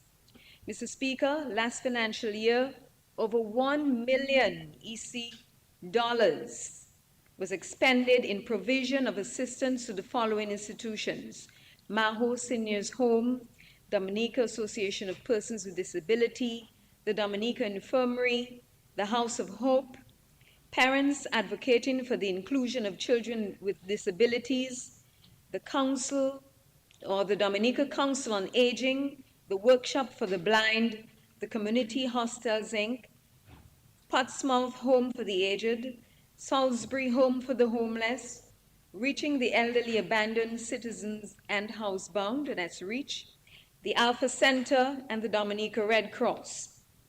Our ministry continues to review these social programs in an effort to improve their effectiveness through rationalization and better targeting, and will continue to review current criteria and actions to ensure the sustainability and viability of the social protection systems. Mr. Speaker, I wish to refer to the Yes We Care program, the brainchild of the Honorable Prime Minister, which began in 2009.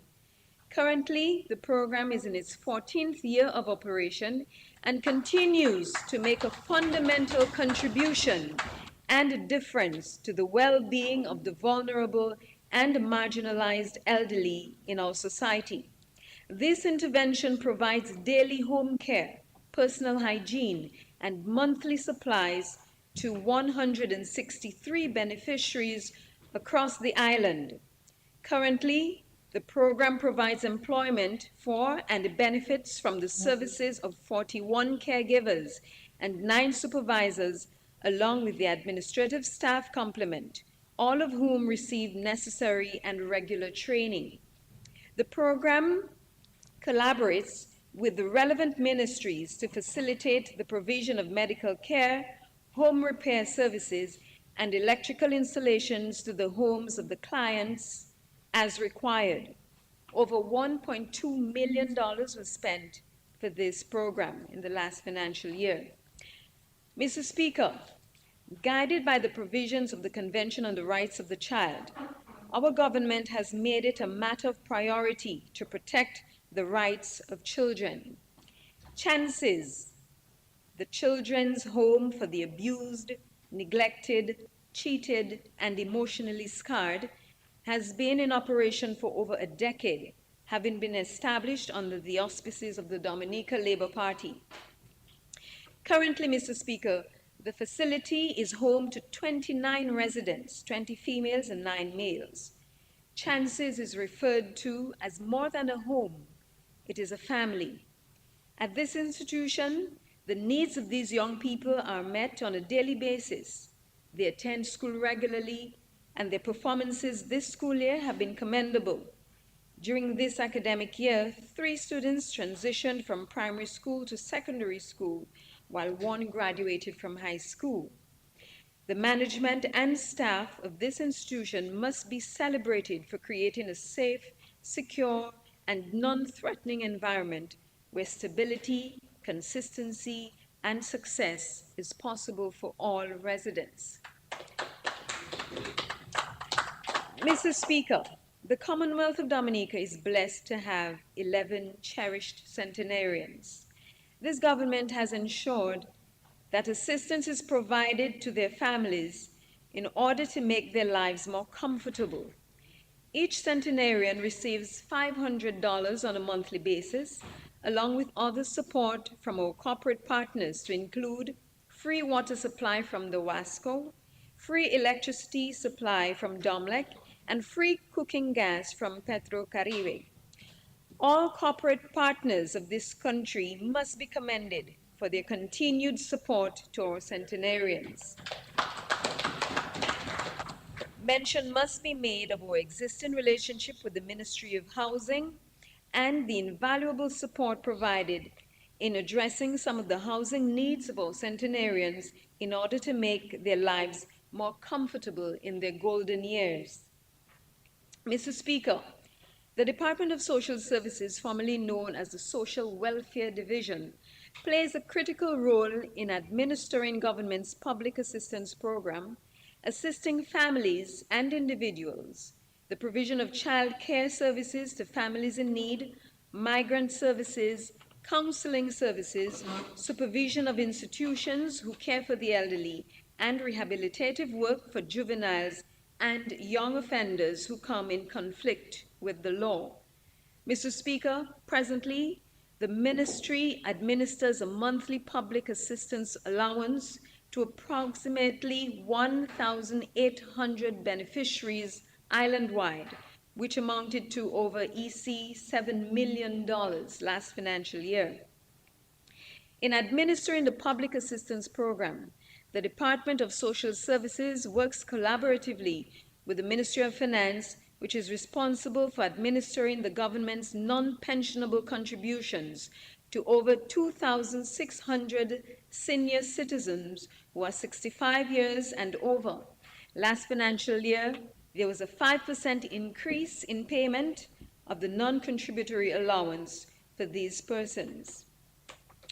Mr. Speaker, the World Food Programme, in its continued efforts to provide much-needed support to the government of Dominica, implemented a program targeting households who were affected by the November 2022 East Trough system. An amount of $335,000 was dispersed to 638 households from the World Bank's cash transfer programs for beneficiaries from the villages of Grandfond, Morne-Jaune, Rivière-Séric, Castle Bruce, Petit-Soufrière, Good Hope, and Saint-Sauveur. Mr. Speaker, the government has taken the decision to mandate the enactment of new legislation through the passage of a suite of family laws in Parliament in April of this year. The primary goal of these laws is to enhance the legislative framework which governs the actions taken to safeguard and promote the well-being of the vulnerable population, to include women and children living in abusive and/or low-income homes and families, as enshrined in the Constitution, and also highlights the state's obligation under the UN conventions. The laws referred to earlier are the Children Care and Adoption Act, Status of Children Act, the Maintenance of Children Act, Maintenance Act, and Domestic Violence Act. Cognizant of the critical importance and need to sensitize pertinent stakeholders on the family laws, as well as in keeping with the pronouncement made by the Honorable Prime Minister, the Ministry has planned numerous sensitization and training activities to take place island-wide. The first training activity was convened in Roseau with police inspectors to familiarize them on their role in the implementation of the said laws. Mr. Speaker, the Child Justice Bill, though it has not yet been enacted, will bring transformative changes in the manner in which a child accused of an offense is dealt with. Emphasis is placed on diversion, which refers to diverting an accused away from formal court procedures towards a more constructive and positive solution. The bill proposes a number of diversion options, one of which has shown tremendous success. Mr. Speaker, the ministry initiated a post-charge diversion pilot program in partnership with the Social Center through its FOTA program. FOTA meaning from offending to achieving. During the last financial year, government committed the sum of $266,950 towards the FOTA program. That sum was utilized and helped ensure the sustainability of the program and aided parents who otherwise would have been unable to meet the educational costs of their children's participation. 10 students recently graduated from the FOTA program, 5 of whom were referred by the court and others were self-registered. Mr. Speaker, a review of the program revealed that overall it provided rehabilitative care to the participants where they were provided with the opportunity to take responsibility for their actions as well as to become meaningful contributors to society through personal development and training. Mr. Speaker, the dire need for successful implementation of the new family laws triggered the over $400,000 investment for the restructuring of the Social Welfare Division and establishment of a new unit within the Dominica Police Force. These new structures are charged with a mandate to facilitate the process of implementing holistic human development through the provision of preventive, developmental, rehabilitative, and therapeutic services, and prioritizing the protection and well-being of the vulnerable population. Under the new dispensation, the Department of Social Services will have a staff complement of 26 and will facilitate increased efficiency and effectiveness in the delivery of services to the population. Among some of the other benefits to be derived are greater attention, supervision, and timely processing of public assistance applications, quicker issuance of allowance, and monitoring and review of recipients, development of care exit plans, better intervention and coordination of child abuse matters, more attention to children in foster care, provision of great support and effective supervision of juvenile offenders, and better enforcement of provisions of the Child Justice Bill when enacted.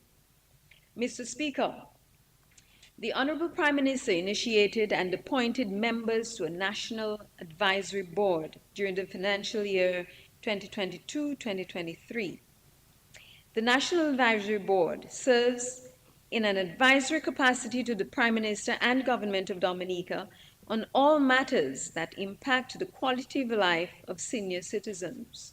The board will also provide advice and guidance for developing and implementing and information of standards for providing appropriate communication support, advocacy, and personalized accessible information and support to older persons by all health and social care organizations in Dominica.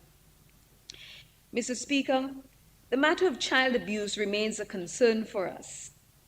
We are confident, Mr. Speaker, that the increase in human resource to assess child care matters and the addition of a head counselor at the Department of Social Services to assist with clinical assessments and intervention of trauma experienced by clients will contribute to addressing that concern. Under the foster care program, There are currently 62 children.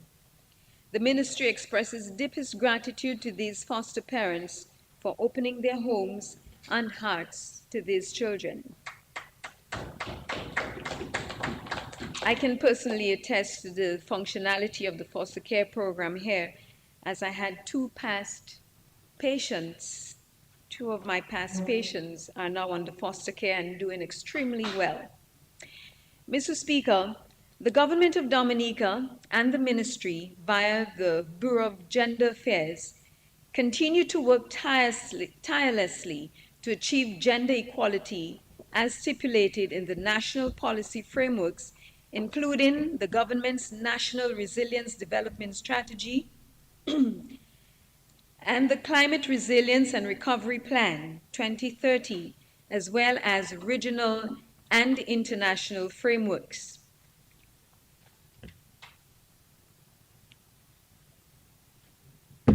Over the past year, the ministry, through the Bureau of Gender Affairs, carried out gender-based violence sensitivity training for community leaders and sensitizing of citizens through various mediums on the issue of gender equality and the critical role it plays in achieving the Sustainable Development Goal Agenda 2030.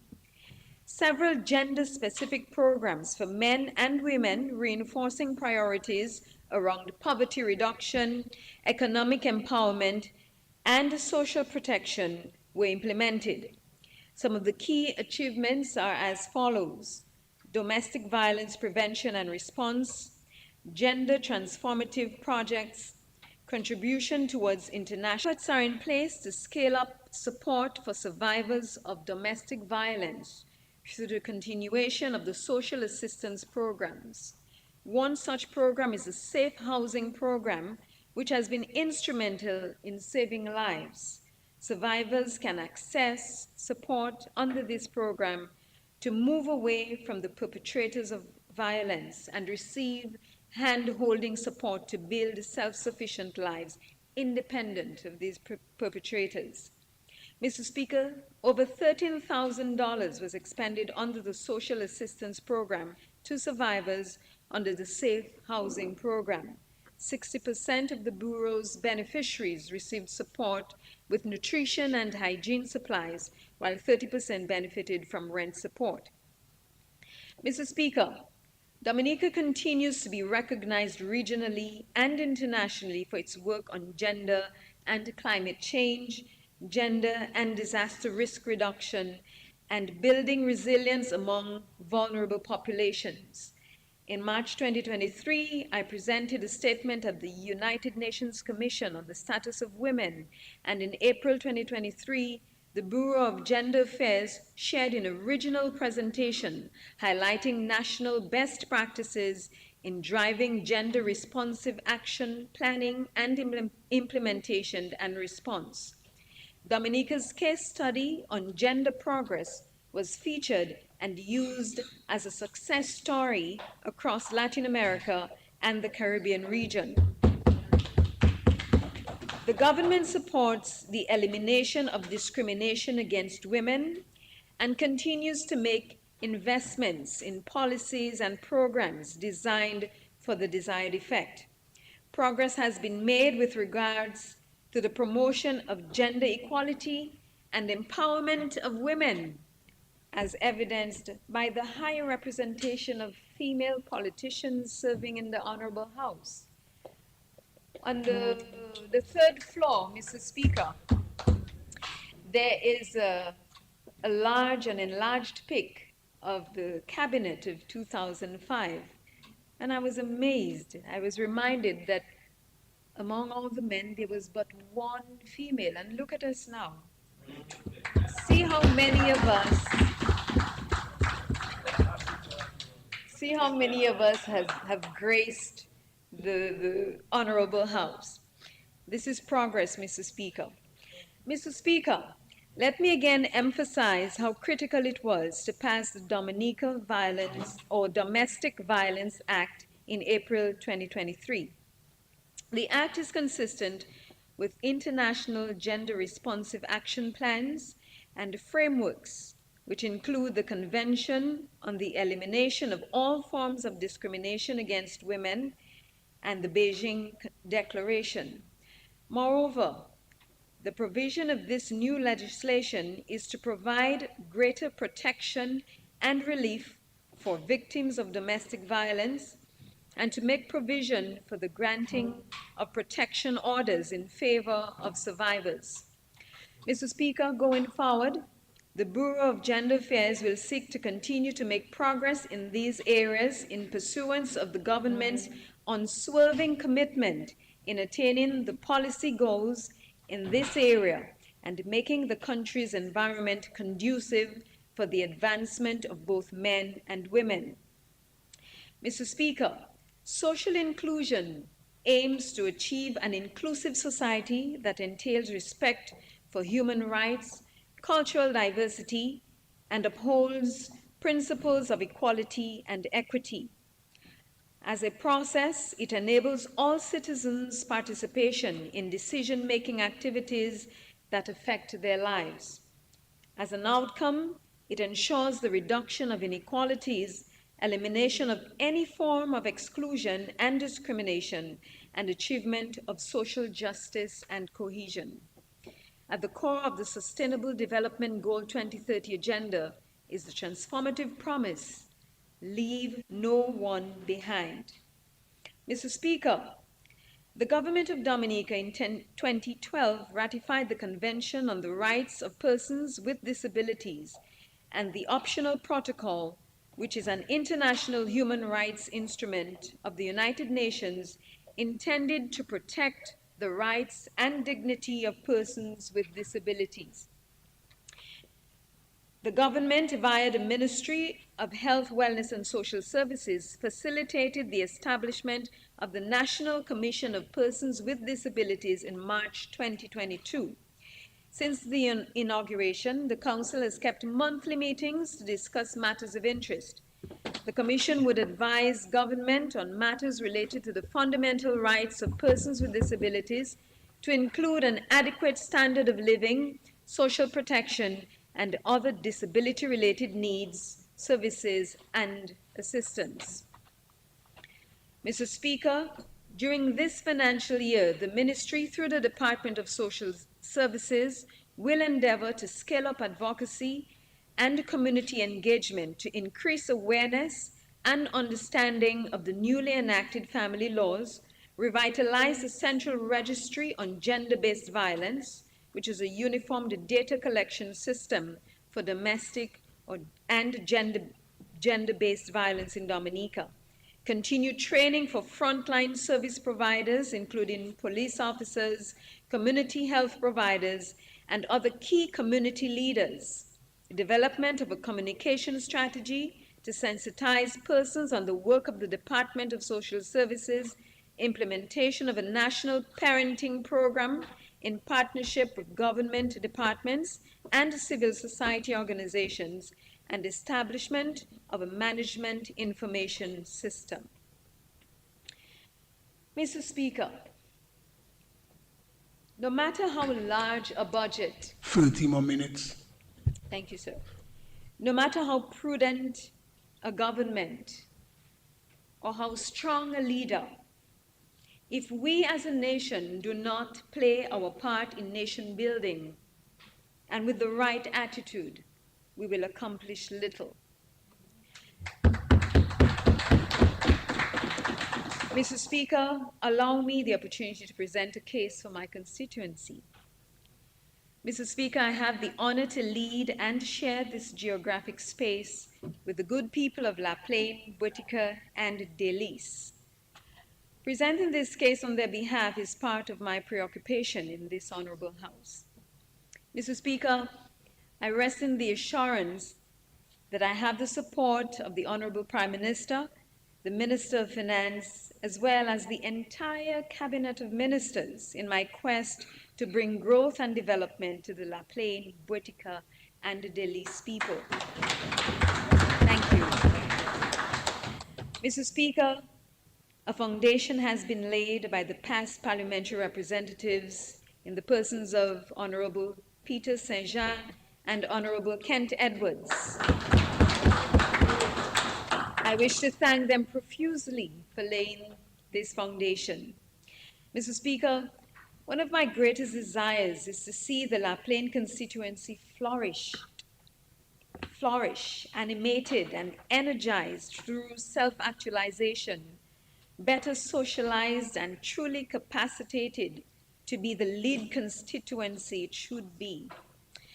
This must happen such that everyone realizes his and her true potential and lead a more fulfilled life. Mr. Speaker, since we all understand that times are changing and that it is more difficult today than it was even a few years ago, there must be a new order of business. We must change as well our approaches to both delivering and accessing this people-centered development. And I hope everyone is hearing the theme of the reset as I speak. Let us see where we were just a few years ago, Mr. Speaker. We need the Dominican people, especially my constituency, to visualize this. Mr. Speaker, we are all fully aware of the devastation caused by numerous disasters, both natural and medical, and my constituency was not spared. As a matter of fact, Mr. Speaker, the La Plaine constituency was the first community where the COVID-19 virus was discovered or manifested. Its eventual spread island-wide cost us a hefty price, including the loss of loved ones. Frontline ministries with their dedicated staff joined in the battle, and we persevered, pulled through, picked up, and dusted ourselves from ensuing aftershocks, and we won. Mr. Speaker, this is what responsible government does. This is what sound leadership is about. Sir, this is what collective responsibility accomplishes. Mr. Speaker, the government of the Commonwealth of Dominica cannot do all of what we require as a people alone. No parliamentary representative can do it alone. So, Mr. Speaker, there is need for our people to do the following. Join ranks with the Honorable Prime Minister and the Cabinet of Dominica and all parliamentary representatives to fight hard to preserve our country and our way of life. Understand the government's need to prioritize, given that so many needs exist with so few resources to accommodate them. Desire that we truly become each other's keepers and serve each other with greater love. As the Minister of Finance indicated, become increasingly frugal in spending and more efficient in reducing waste at our workplaces and homes, and manage effectively our scarce national and personal resources. We must protect money inflows, pay our taxes where necessary, work hard, provide a fair day's work for a fair day's pay. Be deliberate in building our technical and financial capacities. Plan strategically and execute efficiently as we go on this resilient journey. Protect our country and its people from local and foreign bad public relations. Protect our children, women, elderly, and other vulnerable populations from violence and inequities. Become healthier by eating nourishing local foods that we grow and exercise our bodies away from CNCDs and other ailments. Protect our environment, whether land or marine ecosystems, from all forms of pollution. Again, the sound of the reset. Mr. Speaker, we as a country need to all work together for its development. And I will work tirelessly with the Petite-Savanne and Granby constituencies so that we become linked and bridge the divide between us. We must work with our people to find a very cost-effective solution to this. And I know, Mr. Speaker, that Many are waiting with bated breath, sitting on the edge of their chairs, perhaps increase the volumes of their radios, although my colleague alluded to it yesterday. But I will say that allocations are in this budget for the Dalis Petit Savan crossing. Additionally, Mr. Speaker, there's the Sari Bridge in La Plaine to get done, the Botica Bridge to consider, and as well the Rosalie River Bridge to be built. These are all costly undertakings that could find themselves as high priorities. Mr. Speaker, my constituents and I promise to lend our support to the CBI program, since this will surely be to our benefit and will help in actualizing some of these projects. Mr. Speaker, the time has come for us to create and build for the collective. Again, I reiterate that our approach must be different. Every person must work for this collective good. Because of this change in mindset and behavior, Mr. Speaker, this legacy of support and development will continue in greater measure. Mr. Speaker, with this heartfelt plea, I present for the consumption of this honorable House, especially my colleagues, these 8 key or strategic areas of intervention for my constituency's growth and change. 1, agricultural development, and I heard yesterday as the Minister of Agriculture included the La Plaine constituency in his address. I have information also concerning designs for the renovation of the Agricultural Training Center in La Plaine. Number 2 strategic plan is sports development. And I will allow the Minister of Sports to surprise, or not really surprise, but to inform them of what he has in store for our constituency. But I will say that the Dalis playing field is on his mind for this year. Number 3, business development and entrepreneurship.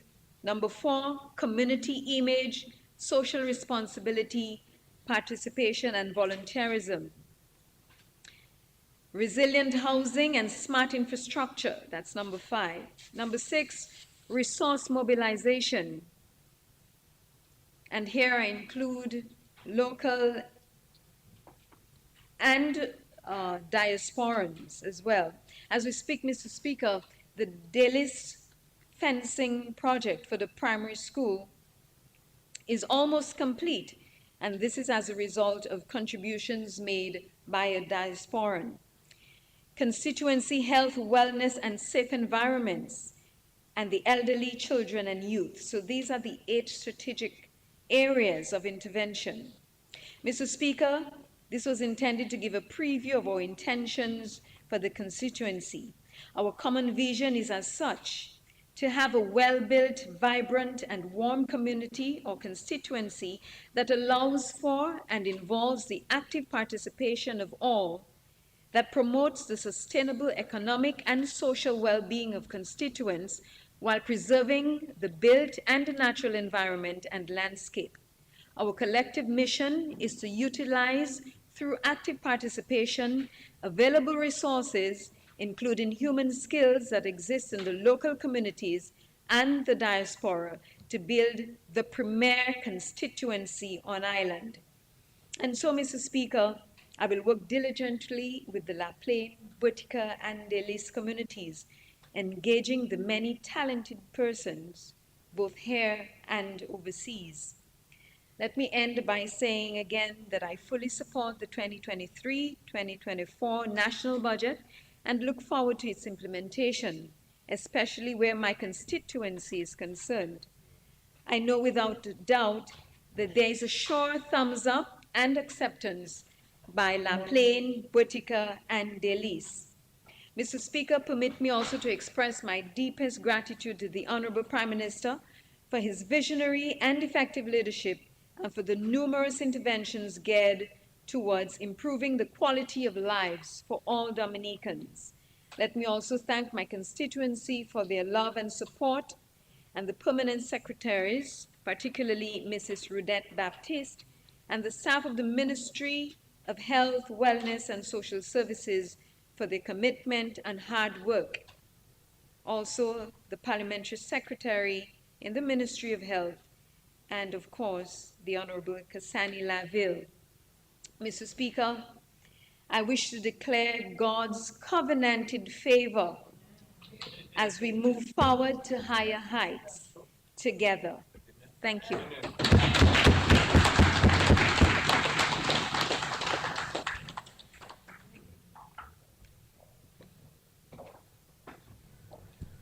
Mr. Speaker, I move that the House be suspended until 2 p.m.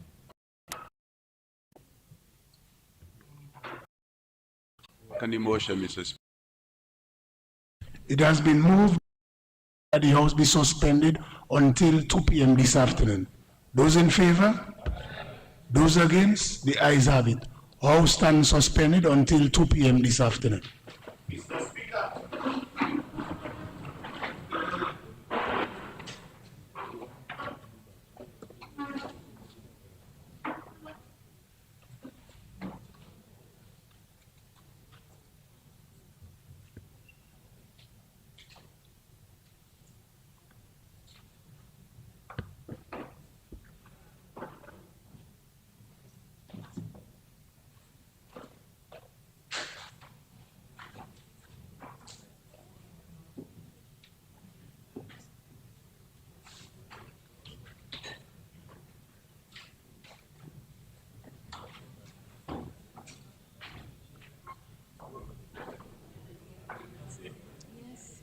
It was all right?